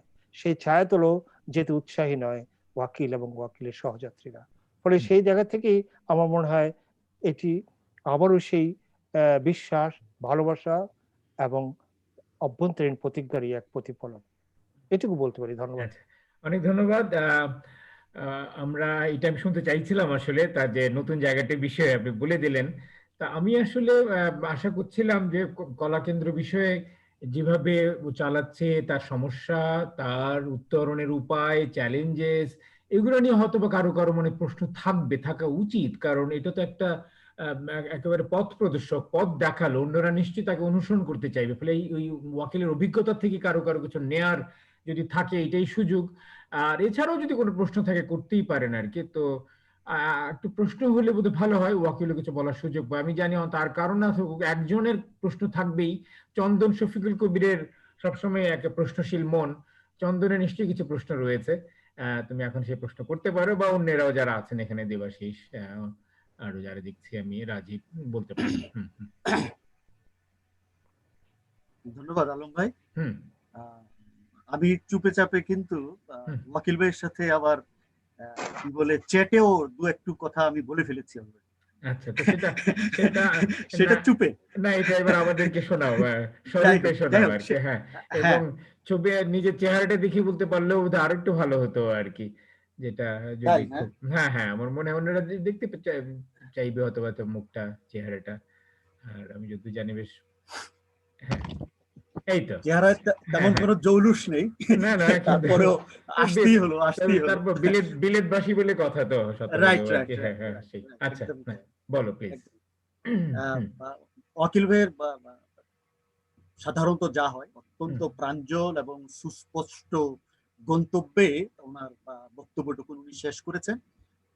আপনার খানিকক্ষণ আগের যে কথাটা, সেই কথাটাও আমি আসতাম যে কলা কেন্দ্রের ভবিষ্যৎটা আমরা কোথায় দেখতে পাই বা দেখতে পাবো আসলে, এইরকম একটা স্বপ্ন বা আমাদের লক্ষ্যটা আমরা একটু আলোচনা করতে চাই বা আলোচনা শুনতে চাই। হুম হুম আর তার আগে আপনি যেটা বলেছেন যে ইয়ে ঢালি ভাই একটু বললেন, আর আমিও ভাবছিলাম যে শেষ দিকে বোধহয় এরকম একটা সাদা স্লাইড না গিয়ে একটা নিউজ স্পেসে গিয়ে আমরা বোধহয় আটকাবো, যেটা যে ক্লুটা ঢালি ভাই গত নভেম্বর মাসে আমাদেরকে দিয়েছে, যে প্রজেক্ট ইন প্রোগ্রেস, মানে খুবই আশাবাদী ব্যাপার। মানে এইরকম সময়ে যে সমস্ত প্রজেক্ট গুলো নাই হয়ে যাচ্ছে, সেখানে একটা নতুন প্রজেক্ট আমরা ইন করছি, এটা নিঃসন্দেহে অত্যন্ত দুর্দান্ত একটা ব্যাপার আমাদের জন্য। তো সেটা সম্পর্কে হুম নিঃসন্দেহে হুম আমরা একটু জানতে চাইবো। আর তার আগে ওয়াকিল ভাই সম্পর্কে এটা বোধহয় অনেকেই বলতে পারবেন যে এই যে কলাকেন্দ্রের জার্নিটার সাথে ওয়াকিল ভাইয়ের যে হার্ট এন্ড সোল যে একটা ব্যাপার, এবং সেখানে তার যে চিন্তা, তার অভিজ্ঞতা, তার নানান রকমের ভাবে যে তার সম্পৃক্তি, সেটা বাংলাদেশের চিত্রকলার যে চর্চার ক্ষেত্রে সে দারুণ এক উল্লম্ফন আমি বলবো। আমার হয়তো দীর্ঘদিন ঢাকার এই চারু চর্চার সাথে সম্পৃক্ততা নেই বা আমি দেখি না, এইভাবে দেখার একটা সুযোগ হওয়াটা আমার জন্য বিরাট ব্যাপার। আমি একটু পেছনে ফিরে যেতে চাই, যখন ওয়াকিল ভাই বার্লিনে, তখন আমার সাথে মাঝে মধ্যে কথা হতো, এবং আমি বলবো ওয়াকিল ভাই আমাকে হুটহাট ফোন করতেন। এটা আমার জন্য বিশাল ব্যাপার। ওই সময়টায় আমি একেবারে গাড্ডায় পড়ে যাওয়ার মতো ব্যাপার ছিল মিলানোতে। তো তখন আমি একেবারে খুবই বিপজ্জনক একটা অবস্থা, আমার একজন গ্যালারিস্টের সাথে কথা হচ্ছিল, একজন কিউরেটর আমাকে নানান রকমের ব্যাপকভাবে, মানে একেবারে দাস প্রথার মতো নানান রকমের ইয়েতে বাধার একটা ব্যাপার ছিল। আমি মানে মনে হলো যে ওয়াকিল ভাই বোধহয় আমাকে এখান থেকে উদ্ধার করতে পারে, এবং ওয়াকিল ভাইকে আমি বলার পরে ওয়াকিল ভাই আমাকে শুধু বললেন যে চন্দন, তুমি খুব বেশি দিন হয় নাই আসছো, তোমার এই যে প্রাপ্তিটা যে পাচ্ছ, এটাকে তুমি হারাবে না। তবে এটাও ঠিক যে তুমি খুব বাধাও পড়বে না, এমন ভাবে তুমি এটাকে ট্যাকল করো। এবং সেটা ট্যাকল করেছিলাম ওইভাবেই ওয়াকিল ভাইয়ের কথা অনুযায়ী, এবং এখনো পর্যন্ত আমি আমার কিউরেটরের সাথে কাজ করি এখনো পর্যন্ত। তো এটা একটা দুর্দান্ত ব্যাপার। এবং শুধু তাই নয়, আমি তখন বাইরে বসে লেখালেখি করি, সেই সম্পর্কে ওয়াকিল ভাইকে বিরক্ত করা যে ওয়াকিল ভাই লেখাটা একটু পড়বেন, পড়ে একটু আমাকে জানান। এবং শুধু তাই নয়, একটা নান্দি পাঠ বা এক ধরনের বলবো যে সেই পাণ্ডুলিপি পড়ে ওনার একটা মুখবন্ধ উনি লিখেছেন। মানে আমি নানান ভাবে ওয়াকিল ভাইকে বিরক্ত করেছি। হ্যাঁ, ঢাকা গেলে মাঝে মধ্যে চাই যে ওয়াকিল ভাইয়ের সাথে একটু দেখা হোক, একটু চা খাই। এই হলো মোটামুটি ব্যাপার। অনেক কিছু চাই ওয়াকিল ভাইয়ের কাছে, আসলে অনেক কিছু চাওয়া। আচ্ছা, অনেক ধন্যবাদ, অনেক ধন্যবাদ। আমরা প্রশ্নটা জমা রাখছি, আমার মনে হয় একসঙ্গে ওয়াকিলের কাছে শুনে নেব, মানে কলা কেন্দ্রের ভবিষ্যৎ সম্পর্কে তার পরিকল্পনা স্বপ্ন। এখানে আর কেউ যদি হ্যাঁ, নূর আলা সিদ্দিক মনে হয় কিছু বলবেন, তিনি তার মাইক্রোফোন অন করেছেন। আপনার প্রশ্নটা আপনি রাখতে পারেন বা মন্তব্য। ওয়াকিল স্যারকে অনেক ধন্যবাদ, যেখানে আমাদের নবীন শিল্পীদের বেশি, ইয়াং শিল্পীদের বেশি সুযোগ দেওয়ার জন্য। হুম, আপনার কি আর কোনো মন্তব্য বা প্রশ্ন আছে? না, আচ্ছা, ওকে, ধন্যবাদ জানিয়েছেন। আহ আরো কজন আছেন, যদি কেউ কিছু বলতে চান, কোনো জিজ্ঞাসা থাকে যদি অন্তত কলা কেন্দ্র সম্পর্কে। আহ, তন্ময়, দেবাশিস চক্রবর্তী, আমির মাহমুদ, মাহিয়া আবরার, এরা যদি কেউ কিছু বলতে চান। রাজীব চক্রবর্তী হাত তুলেছে, আমি দেখতে চাচ্ছি, কলকাতা থেকে। রাজীব চিত্রশিল্পী নন, তিনি ভাষাতত্ত্বের মানুষ এবং সঙ্গীত রসিক, সঙ্গীত গবেষক। আমার মনে হয় রাজীবের কাছ থেকে আমরা একটা ভিন্ন অবস্থান পেতে পারি হয়তো এই বিষয়ে। রাজীব। ব্যাপার হলো, পৃথিবীতে কিছু কিছু দুর্ঘটনা মাঝে মাঝে ঘটে। তো সেরকম দুর্ঘটনা ঘটে গিয়েছিল 2018-র জুলাই মাসে। এই কলা কেন্দ্রে আমি এরকম উটকো একটা লোক গিয়ে হাজির হয়েছিলাম। সেখানে ওয়াকিলের সঙ্গে আমার পরিচয়, এবং সেটা গিয়েছিলাম রশিদ আমিন ভাইয়ের সঙ্গে পরিচয় সূত্রে আর কি। এবং ওয়াকিল ভাই যে জায়গায় বসে আছেন, সম্ভবত কলা কেন্দ্রেই উনি বসে আছেন, দেখে মনে হচ্ছে। এটা নতুন কলা কেন্দ্র, ওই একই বিল্ডিং এরই চারতলা জায়গা, এখন দোতলায়, তবে লুকটা অনেকটা পুরনো কলা কেন্দ্রের মতোই মনে হচ্ছে, তার ভিতর সেরকম আছে। বলো। যাই হোক, এই সবাই কিছু বলতে পারি এমন সঞ্চয় আমার নেই, কিন্তু দুটি তিনটি কথা বলি। ওয়াকিল ভাই যে বললেন না, যে এই যে শিল্প সমালোচনার যে ধারা, বাংলায় তো এই সমালোচনার ধারা তেমন ভাবে তৈরি হয়নি। সেই প্রসঙ্গে ওরা চিন্তা ভাবনা করছেন যে এই সমালোচনার একটা ধারা যাতে তৈরি করা যায় বাংলায়, তা নিয়ে যদি একটা শিক্ষানবিশির মতো করা যায়, মানুষকে শেখানো যায় কিভাবে শিল্প সমালোচনা করতে হয়, বা এই আর্ট অ্যাপ্রিসিয়েশন, এই সাধারণ মানুষ, আমার মতো মানুষ যে নাকি ছবি দেখতেই জানে না কিন্তু ছবি দেখতে তার ভালো লাগে, এই ভালো লাগার বন্দি সন্ধি বলে যদি একটু, এখন তো এই অনলাইনে এই কাজগুলি করা হয়তো কিছুটা সম্ভব, যদি কলা কেন্দ্র এই বিষয়গুলি নিয়ে একটু ভাবে, তাহলে মনে হয় আমাদের মতো অশিক্ষিত শিল্প অজ্ঞ মানুষদের পক্ষে সেটা উপকারে কাজে লাগবে। এটা গেল 1 নম্বর। আর 2 নম্বর, ওয়াকিল ভাইয়ের সঙ্গে আমার একটা কথা হয়ে রয়েছিল, সেটা ওয়াকিল ভাইয়ের মনে আছে নিশ্চয়ই। ওয়াকিল ভাই মাথা নাড়ছেন, যে ওয়াকিল ভাইয়ের সংগ্রহে বেশ কিছু রেকর্ড আছে, সেই রেকর্ড ওয়াকিল ভাই আমাকে দেবেন। তো আমি ওকে বলেছি, যখন যেখানে যে মুহূর্তে আপনার দেখা পাবো, আমি আপনাকে ধাওয়া করব এবং রেকর্ডের কথা মনে করিয়ে দেব। 2018 30শে নভেম্বর শান্তিনিকেতনে কলা ভবনের 100 বছর পূর্তি উপলক্ষে ওয়াকিল ভাইয়ের সঙ্গে আমার দেখা হয়েছিল। ওয়াকিল ভাইয়ের মনে আছে নিশ্চয়ই, সেখানেও একই কথা আমি বলেছিলাম আর কি। তো যাই হোক, আজকে দেখে ভালো লাগছে। আর এই এই ধরনের আমাদের মতো শিল্প অজ্ঞ মানুষদের যদি একটু শিল্প বোঝার কিছু পাঠ্যক্রম তৈরি হয়, সেইটা যদি কলা কেন্দ্র সে ধরনের কিছু ভাবতে পারে, তাহলে আমরা উপকৃত হব আর কি। এটুকুই বলা। ওয়াকিল ভাই ভালো থাকবেন, এই আর। অনেক ধন্যবাদ রাজীব। আচ্ছা, আমাদের এখানে আরো 2-3 জন আছেন, যদি তাদের কোনো প্রশ্ন থাকে এই সুযোগে আপনারা একটু করতে পারেন। জোর করেন না।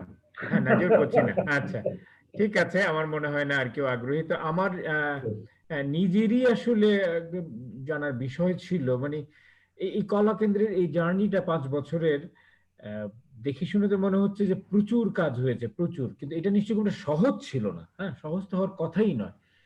চ্যালেঞ্জ নিশ্চয়ই প্রচুর চ্যালেঞ্জ ছিল সেখানে, যেখানে নিজে নিজে করা হচ্ছিল ওটা শিল্পীদের নিজস্ব অর্থায়নে। সেই চ্যালেঞ্জগুলো কি ছিল এবং সেগুলো কিভাবে অতিক্রম করা গেল, এবং মনে হচ্ছে সেই কাজটাও এক পর্যায়ে সাফল্যের সঙ্গেই মানে সংগঠিত হয়েছে। তা না হলে এই সময়ে যেখানে সব বন্ধ হয়ে যাচ্ছে, সেখানে আরো একটা বৃহত্তর পরিসরে যাওয়ার চেষ্টা বা সাহসটা তো করতেন না। তো সেই ক্ষেত্রটা আমার মনে হয় যদি একটু খোলাসা করে বলা যায়, তাহলে তো অন্যরা হয়তো বা কিছুটা সাহস পাবে, শক্তি পাবে, কিছুটা দিক নির্দেশনা পাবে আর কি। সামগ্রিকভাবে কলা কেন্দ্রের এই যাত্রাপথে চ্যালেঞ্জ উত্তরণের যে অভিজ্ঞতা এবং সামনের পথ চলার যে একটা পরিকল্পনা হয়ে আছে মনে মনে, সেটার একটা ভাগ আমরা পেতে চাই ওয়াকিলের কাছ থেকে। ওকে, কলা কেন্দ্রের যখন ঢাকা আর্ট সেন্টার বিলুপ্তি হলো, হুম। তো যখন আমরা বন্ধু বান্ধবরা আবার ভাবছিলাম নতুন একটা স্পেস নিব, তো আমার যেটা মূলত একটা জিনিস পরিষ্কার ছিল যে এখানে আমাকে সময় দিতে হবে, কারণ আমার অন্য বন্ধু বান্ধবরা তারা কি বলবো পেশাগত কারণেই হোক এবং তাদের অন্যান্য যে ইনভলভমেন্ট সোসাইটিতে সেটার কারণে ওরা বেশ ব্যস্ত লোক। আমি বলবো নিসারের কথা, আমি বলবো শিশিরের কথা, আমি বলবো ঢালিয়াল মামুনের কথা, হ্যাঁ। এবং আমার সব বন্ধুরা আমি খুবই মানে স্ট্রংলি বলবো যে আমার প্রত্যেকটি বন্ধু বান্ধবী তারা শুধুমাত্র যে তার নিজের শিল্পকর্ম করেন তা না, হ্যাঁ, তাদের অন্যান্য ডিসিপ্লিনে অন্যান্য সামাজিক কর্মকাণ্ডে তাদের একটা বেশ বড় ধরনের ইনভলভমেন্ট আছে। আমার মনে হয় যে এই জায়গাটায় কিছু জিনিস আছে যেটা আমাদেরকে এত বছর একসাথে চলতে সাহায্য করছে বা আমরা একসাথে আছি, এবং সেই সম্পর্কটাও 40 বছরের অধিক। অলমোস্ট আমরা সবাই ক্লাস ফ্রেন্ড। তো আহ, তো তখন আমাকে বুঝতে হলো যে আসলে আমি একটু ফ্রি ছিলাম এবং আমার যে পেশাগত অন্যান্য যে ব্যস্ততা সেটার বাইরেও আমি সময়টা আমি দিব, এটা আমার একটা ইন্টারেস্ট ছিল। কারণ আমি যেটাকে পছন্দ করি সেটা অন্যের সাথে শেয়ার করতে চাই, এরকম একটা ভাবনা, কিংবা আমার বন্ধু বান্ধবরাও তাই। তো সেক্ষেত্রে মূল আমার যেটা ছিল যে আসলে কিছু অভিজ্ঞতা, সেটা হচ্ছে আমাদের আগে যে আমরা ছোটবেলা থেকেই যে কত সংগঠন করেছি কিন্তু এগুলোর স্থায়িত্ব খুব কম। তো আসলে কেন ভেঙে যায় বা কেন থাকে না? এটার একটা কারণ হচ্ছে যে অর্থনৈতিক একটা অর্থনীতিটা একটা বিরাট রোল প্লে করে। যে একটা প্রথম পর্যায়ে যতখানি উৎসাহ নিয়ে পরিকল্পনাটা করা হয়, একটা পর্যায়ে পর এটা হয়তো বা থাকে না, কিংবা অর্থের যোগানটা হয়তো ঠিক মতো থাকে না। তো যার ফলে আমার মূল যেটা আইডিয়া ছিল সেটা হচ্ছে যে এমন একটা পরিকল্পনা করা যেটাতে আহ, আহ, যেটা অন্যের উপর নির্ভরশীল হবে না। তো এটার পিছনে মামুন, ঢালিয়াল মামুন কিছু কথা বলছে যে যেটা হচ্ছে যে আমাদের যে অভিজ্ঞতা, স্বাধীনতা যুদ্ধ এবং পরবর্তীতে আমাদের যে চেতনাগুলো, যে বোধগুলো কাজ করছে, তো সেখানে একটা বেশ বড় একটা ভাবনা আমার মনে হয় যেটা অলিখিত ভাবে ছিল যে কারোর প্রতি নির্ভরশীল হওয়া যাবে না, আমাদের নিজের পায়ে দাঁড়াতে, হোয়াট উই হ্যাভ। তা আমার যেটা প্রশ্ন ছিল প্রথমেই সেটা হচ্ছে যে বাড়ি ভাড়া, যেহেতু ভাড়া বাড়িতে আমাদের দিতে হচ্ছে, এইটার বাড়ি ভাড়াটা যাতে আমরা দিতে পারি। তো আর অন্য কোনো বাজেট আমরা তৈরি করি, অন্যটা আমাদের যেটা ছিল আমাদের যা আছে তাই দিয়েই করবো এবং যেভাবে আছি। এটাকে আমাকে একদম একটা হোয়াইট কিউব একটা গ্যালারি বানাতে হবে যেটা আমার সামর্থ্যের মধ্যে নেই, কিংবা আমার পরিবেশও দাবি করে না অনেক সময়। তো কিন্তু একটা স্পেস, আমার একটা জায়গা দরকার। এই জায়গাটায় আমি বলবো যে গত 5 বছর যেটা চলেছে, এটা আমাদের সবচেয়ে বড় যে স্ট্রেংথ ছিল যে আমার 1 মাসের ভাড়াও বাকি ছিল না। তার মানে আমার বন্ধুরা আমাকে যে কমিটমেন্ট দিয়েছে এবং আমি নিজে এটাকে চালানো সম্ভব হয়েছে, এইটাই হচ্ছে ঘটনা। আর এর পরে বাইরে যে আমরা প্রোগ্রাম যেগুলো করেছি সেগুলোর পিছনে আছে কিছু ভলেন্টিয়ার, সেগুলো আমরা স্বেচ্ছাশ্রম এবং সময়, আহ, সেটা দিয়ে এবং এক ধরনের বিশ্বাস থেকেই আয়োজনগুলো করা। তো এর ফলে আমাদের একটা বিরাট একটা অভিজ্ঞতা অর্জন হয়েছে। সেই অভিজ্ঞতাটা 5 বছর। আর এখন যখন ফিরে দেখি তখন দেখি যে না, যে কর্মকাণ্ডগুলো হয়েছে, যে যে ক্যাটালগ পাবলিশড হয়েছে, যে ডকুমেন্টেশন, যেসব আর্টিস্টকে আমরা দেখিয়েছি, এবং তার মধ্যে থেকে বেশ কিছু আর্টিস্টকে দেখি যারা এখন ঢাকার শিল্প বা কি বলবো চর্চা এবং যে যে স্থানিক যে আবহাওয়া সেখানে তাদের অবস্থান সুদৃঢ় করেছে। তো সেই জিনিসগুলো এক ধরনের আমাদের চলাটাকে অনেক স্ট্রেংথ দেয়, হ্যাঁ, আমাদের ভাবনাগুলোকে আরো সুনির্দিষ্ট করে তোলে। আমি বলবো যে এরকম একটা ভাবনা থেকেই যে 5 বছর যেটা করতে পেরেছি আমার মনে হয় যে এটা আরো বড়ভাবে করতে পারবো। আর বিশেষ করে যখন অনেক এ ধরনের ছোট ছোট ইনিশিয়েটিভ যারা বিভিন্ন কারণে বন্ধ হয়ে যাচ্ছে, সেখানে আমাদের এক ধরনের দায়িত্ব বোধ করি আমরা যে এ ধরনের একটা ইনিশিয়েটিভকে কি বলবো এটাকে আরো শক্তিশালী ভাবে স্থায়ী একটা রূপ দেওয়া। তো আমার ধারণা, এবং এটার নিশ্চয়ই এই 5 বছরের অভিজ্ঞতার মাধ্যম থেকে বলবো যে আমরা হয়তো বা আমাদের এই যে এটার পিছনে যে অর্থনীতি, সেটাকে আমাদেরকে হয়তো একটু নতুন ভাবে ভাবতে হবে। আমরা এই চর্চার মধ্যে দিয়ে কিছু বন্ধু বান্ধব পেয়েছি যারা আমাদের কাজের প্রতি আস্থা রাখে, তাদেরকে তারা কিছুটা সহায়তা করবে এইভাবে একটা কথা দিয়েছে। তো সেভাবে আমরা ওই আগের মতনই আমাদের একদম বেসিক জিনিসটা আমরা নিজেদের হাতে রাখতে চাই, এটা কারো উপর নির্ভরশীল হতে চাই। আর প্রোগ্রাম যা করব সেক্ষেত্রে আমরা অন্যান্য অর্থনৈতিক সহায়তার ক্ষেত্রে ওপেন, কিন্তু সেক্ষেত্রে আমাদের আইডিয়াকে বিসর্জন দিয়ে না, আমরা এই প্রেসারে যাব না। এবং আমরা সেটা আমাদের মধ্যে এক ধরনের ঐক্য আছে, সেই ক্ষেত্রে আমি আশাবাদী আর কি। তো আমি বলবো যে আসলে মূলত এখানে দুটা কারণে থাকে না, একটা হচ্ছে অর্থনীতি, আরেকটা হচ্ছে যদি নীতিগতভাবে, যেটাকে আমি বলছিলাম যে নান্দনিক অবস্থানটা আমি এটার মধ্যে আদর্শ, উদ্দেশ্য, এটার মধ্যে আচার আচরণ, এটার মধ্যে মানে প্রকাশভঙ্গি, এগুলোকে সবগুলোকে মিলিয়ে বলছি যে সেই নান্দনিকতায় যদি এক ধরনের ঐক্য থাকে, তাহলে আমার মনে হয় যে সেটা আমার বন্ধু বান্ধবের সাথে আমার আছে, এই কলাকেন্দ্রের পিছনে যারা আছে তাদের আমাদের এই অবস্থানটাকে, সেই জায়গাটা আমাদের কোনো এমন একটা সমস্যা নেই।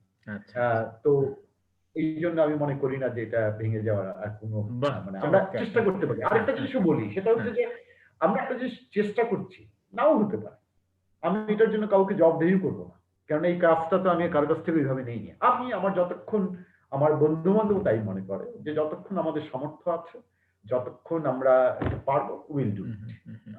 এবং তারপর নেক্সট জেনারেশন বা অন্যরা অন্যদের মতো করে দেখবে। কিন্তু যেভাবে চর্চাটা চলছে সারা দেশে এই দৃশ্যশিল্প নিয়ে বা এই ভাবনাটা নিয়ে, যে পরিস্থিতি, যে ইকোসিস্টেমের মধ্যে চলছে, আমার মনে হয় সেখানে আমাদের কিছু বলার আছে। এটা শুধুমাত্র এরকম কলা কেন্দ্র কি কোনো প্রভাব সৃষ্টি করতে পেরেছে এই ধরনের অন্যান্য শিল্পীদের বা সংগঠনকে এই ধরনের আরো কিছু উদ্যোগ নেওয়ার ক্ষেত্রে? এটা কি বোঝা যাচ্ছে, কোথাও দেখা যাচ্ছে তার প্রভাব শিল্পী মহলে বা সংস্কৃতি কর্মীদের মধ্যে, যে তারা এই অভিজ্ঞতাকে বা এইটাকে কাজে লাগে নিজেরাও উদ্যোগ নিচ্ছে, সেরকম কিছু দেখা যাচ্ছে কি? না, এখন ঢাকার কথা বলতে পারি, কিংবা ঢাকার বাইরে বিভিন্ন ফর্মে অনেক সংগঠন আছে। আচ্ছা, কিছু কিছু সংগঠন আমরা দেখি যারা খুব বেশি কর্মকাণ্ডের দিক থেকে বা স্থায়িত্বের দিক থেকে অতখানি না, ভাঙছে আবার নতুন করে হচ্ছে। এরা কতটুকু আমাদের দ্বারা অনুপ্রাণিত বা কতটুকু ইনফরমেশন তাদের কাছে আছে এটা আমরা বলতে পারবো না, ঠিক সরাসরি আমরা বলবো না যে আমাদের দ্বারা, মানে এটা তাদের উৎসাহের উপর ডিপেন্ড করে। তবে আমি বলবো যে অনেক ধরনের ফর্ম থাকা উচিত। এখন আমাদের একটা ফর্ম, কিন্তু এটা যত বেশি ভিন্নতা ভিন্ন ভিন্ন ভাবে আসবে, ভিন্ন ভিন্ন প্র্যাকটিসের মধ্যে দিয়ে আসবে, তত বেশি আর্ট বা শিল্প জগৎ তত বেশি ইন্টারেস্টিং। আমি সেই জন্যই বলছি, কারণ কলা কেন্দ্র যথেষ্ট কাজ করেছে, কিন্তু এটা তো যথেষ্ট না, ঢাকা শহরের জন্য দেশে যথেষ্ট না। ফলে এরকম আরো আরো অনেক অনেক প্রতিষ্ঠান হওয়া উচিত। সেই প্রক্রিয়াটা অন্তত যদি কলা কেন্দ্রের প্রভাবে শুরু হয়ে গিয়ে থাকে, সেটাও একটা বড় অর্জন হবে আমি মনে করি। আমার মনে হয় যে কলা কেন্দ্রের এই কাজগুলোর মধ্যে দিয়ে কেউ যে জিনিসটা খুবই গুরুত্বপূর্ণ, সেটা হচ্ছে অ্যাটিটিউড। আমি যেটাকে খুব গুরুত্ব দিচ্ছি, আবারও বলছি যে নান্দনিক অবস্থা। এটা হচ্ছে কি প্রক্রিয়ার মাধ্যমে কিভাবে আমরা এটাতে অংশগ্রহণ করছি, কিভাবে দেখাচ্ছি, কিভাবে আচরণটা করছি। এখন সেটা আমি জানি কষ্টকর, বাইরে অনেক হাতছানি আছে, অনেক অনেক ধরনের, যেটা ডালিয়াল মামুনের বললেন যে এই দৃশ্যশিল্পের সাথে যে একটা বিশাল অঙ্কের টাকা, এটার সাথে কর্পোরেট, এটার সাথে মিডিয়া, অনেক কিছু যুক্ত হয়ে অনেক কিছু করা যায়। হ্যাঁ, অনেক কিছু করা হচ্ছে। আমি সেটাকেও ঠিক এই পর্যায়ে আমি বাতিল করব না, কিন্তু আমি বলবো যে এর বাইরেও শিল্পী আছেন যারা শিল্পটাকে আরেকটু অন্যভাবে দেখেন, অন্যভাবে চর্চা করতে। আমাদের সময় প্রায় শেষ হয়ে আসছে। আমার মনে হয় রাজীব চক্রবর্তী এবং চন্দন শফিকুল কবির যা বললো তার প্রেক্ষাপটে হয়তো বা ওয়াকিলে কিছু বলা থাকতে পারে, ওদের দুইজনের কথার পরিপ্রেক্ষিতে। রাজীবের চাওয়া যে দেখার, উনি নিজেই কি বলবো, উনি সঙ্গীত বোঝেন, শিল্প বোঝেন না, এটা ব্যাপারটা এরকম নয়। আসলে একটা পর্যায়ে জিনিসটা একই জায়গা থেকে, শুধু মিডিয়াটা আলাদা। কেউ সুরে ধ্বনিতে প্রকাশ করেন, আর কেউ হয়তো বা একে প্রকাশ করতে চান। না, আমি বলছি যে এটা আমার একেবারে ব্যক্তিগত কথা, যে অভিজ্ঞতা, সেটা হচ্ছে যে এই চর্চার মধ্যে ঢুকলে আসলে দেখে দেখে দেখে দেখেই ছবি বুঝতে হয়, শুনে শুনে যেরকম কান তৈরি করতে হয়। আমি কিন্তু এখন পর্যন্ত, আমি অসংখ্য চেষ্টা করেও একটা রাগ বুঝতে পারি না এখন পর্যন্ত। ভারতীয় শাস্ত্রীয় সঙ্গীতের কোনো একটা রাগ শুনে বুঝতে পারি না, আমার কানটাকে আমি তৈরি করতে পারি। আর আমি জানি যে এটা আমাকে নোটেশন পড়েও বোঝানো যাবে না যতক্ষণ আমার কান তৈরি না হয়। তো আমি বলবো যে আসেন, গ্যালারিতে আসেন, ছবি দেখেন, এইভাবেই চোখ তৈরি হবে। এটা দর্শক, এইটার জন্যই আসলে আমরা নিয়মিত এক্সিবিশন, যেটা আমাদের জন্য খুব গুরুত্বপূর্ণ, সেটা হচ্ছে কন্টিনিউটি। সেটা হচ্ছে যে শিল্পটা আমার কাছে কোনো ইভেন্ট নয়, যে আমি বছরে দুবার একবার করব, সারা বছর থাকবে না। হুম, হুম, আমি সেটা মানতে রাজি নেই। আমার কাছে মনে হয় শিল্পটা এটা একটা কন্টিনিউয়াস, এটার সাথে সম্পর্ক, এটার মাধ্যমে এটা মানে ঘটে, হুম, হুম, এটার ভিতরে ঘটতে থাকে, অনুধাবন হতে থাকে। তো সুতরাং একটাই উপায়, দেখা দেখা দেখা, শোনা শোনা শোনা। হুম, হুম। চন্দনের কি কোনো কিছু জিজ্ঞাসা ছিল? না সেরকম। তেমন কিছু ছিল না। ও আচ্ছা, আমার মনে হয় ওই যে ভবিষ্যতের স্বপ্নটা নিয়ে একটু আরেকটু বেশি করে জানতে চাচ্ছিল আর কি। হ্যাঁ, উনি নিউ আসলে স্পেস, হ্যাঁ, নিউ নিউ স্পেস, স্পেসটা এবং 5 বছর পরে আমরা কলা হ্যাঁ, কেন্দ্রকে কোন জায়গায় দেখতে হ্যাঁ, পারি এইটা বা সম্পর্কে দেখতে একটু পাবো। একটু বলো ওয়াকিল। হুম, হুম, 5 বছর পর এখন আমরা আমাদের যে স্পেসটা ছিল সেটাকে আমরা প্রায় ডাবল করতে পেরেছি। এখন আমাদের একটা স্পেস যেখানে আমরা মনে করি যে দুইজন আর্টিস্টের একটা ডায়লগ দেখাতে পারবো, ছবির সাথে ছবির, শিল্প অবজেক্টের সাথে অবজেক্টের একটা ডায়লগ তৈরি করতে পারবো, সেই স্পেসটা আমাদের আছে। এখন প্রদর্শিত আর্টিস্টদের কাজ, মানে আর্টিস্টদের ইমেজ কিংবা কাজকে ভিন্নভাবে উপস্থাপনা করার জন্য যে স্পেস কোয়ালিটি, সেটা আমাদের মনে হয় যে খারাপ না। আমাদের একটা জায়গা আছে যেখানে বসে প্রচুর কথাবার্তা, ইনফর্মাল আড্ডা দেওয়া যাবে, সেরকম একটা জায়গা। আমাদের কিবরিয়া প্রিন্ট স্টুডিও এবং প্রিন্টের কর্মকাণ্ডকে চালানোর জন্য যে স্পেস দরকার, সেটার একটা বেশ ভালোই, আমরা বলবো যে লাক্সারি স্পেস তৈরি হয়েছে এখন। তো এবং নতুন উদ্যম, আমরা চাচ্ছি যে এই জায়গায় আমরা আমাদের মতো করে প্রোগ্রাম আমরা কন্টিনিউ করব। এখন অনেক কিছুই জানি যেগুলো, যেরকম এখন করোনাকালীন সময়ে আমাদের প্রোগ্রাম নিয়ে নতুন ভাবে একটু ভাবতে হচ্ছে যে ফিজিক্যাল প্রোগ্রাম কতটুকু অ্যালাউ করব, কতটুকু করব না, আর কিভাবে করা যায়। এই ক্রিয়েটিভিটিটাও আমার মনে হয় যে আমাদের একটা মানে এই সিচুয়েশন গুলো আমাদেরকে আরো ক্রিয়েটিভ করতে বাধ্য করে। তো দেখা যাক, আমরা আচ্ছা। বন্ধ হচ্ছি না, আমরা আছি, এটাই বলবো। অনেক ধন্যবাদ। 9টা বাজে, তবে আমার লাস্ট কল। শেষ মুহূর্তে যদি কারো কিছু মনে জেগে থাকে, কোনো প্রশ্ন বা জিজ্ঞাসা বা কোনো মন্তব্য জেগে থাকলে এখনো বলার সুযোগ আছে আর কি। আমার মনে হয় সবাইকে ধন্যবাদ। হ্যাঁ, হ্যাঁ, না আমার হ্যাঁ, মনে হয় একটাই না। কথা বলে দিই, হ্যাঁ, একটাই কথা বলি যে আমার রেকর্ড গুলির কথা মনে রাখবেন ওয়াকিল ভাই। হ্যাঁ, আমাদের আসলে ওই জিনিসগুলো একটু অন্য দেশে আছে, একটু আনতে হবে। হ্যাঁ, আপনি বলেছেন। তারপরেও নাইস টু সি ইউ, এবং আমার মনে থাকবে। থ্যাংক ইউ, আচ্ছা, থ্যাংক ইউ। ঠিক আছে, আমরা শেষ করবো। তবে যাওয়ার একটি ঘোষণা দিয়ে রাখি, আমাদের যে পরবর্তী অনুষ্ঠান, এই কেবলই দৃশ্যের জন্ম, সেটি আগামী রবিবারই হবে। কারণ আমাদের যে রবিবারের অন্য একটা আয়োজন ছিল, যে রাজীব চক্রবর্তী যেটা এতদিন চালিয়েছে সঙ্গীত বিষয়ক আয়োজন, সেটি তো আমরা শেষ করেছি গত রবিবারে। ফলে আগামী রবিবার 3 তারিখ আমরা আবার ফিরে আসবো এই অনুষ্ঠান নিয়ে, এবং আমাদের আমন্ত্রিত শিল্পী বা হচ্ছেন দিলারা বেগম জলি। তা আশা করি আপনারা সবাই যুক্ত হবেন জলির কাজ দেখতে, জলির কথা শুনতে। আর ততদিন আপনারা সবাই ভালো থাকবেন, সুন্দর থাকবেন, সুস্থ থাকবেন। ওয়াকিলকে অনেক অনেক ধন্যবাদ আমাদের আপনি সঙ্গে থাকার সবাইকে জন্য। ধন্যবাদ। হুম, থ্যাংক ইউ। শুভরাত্রি।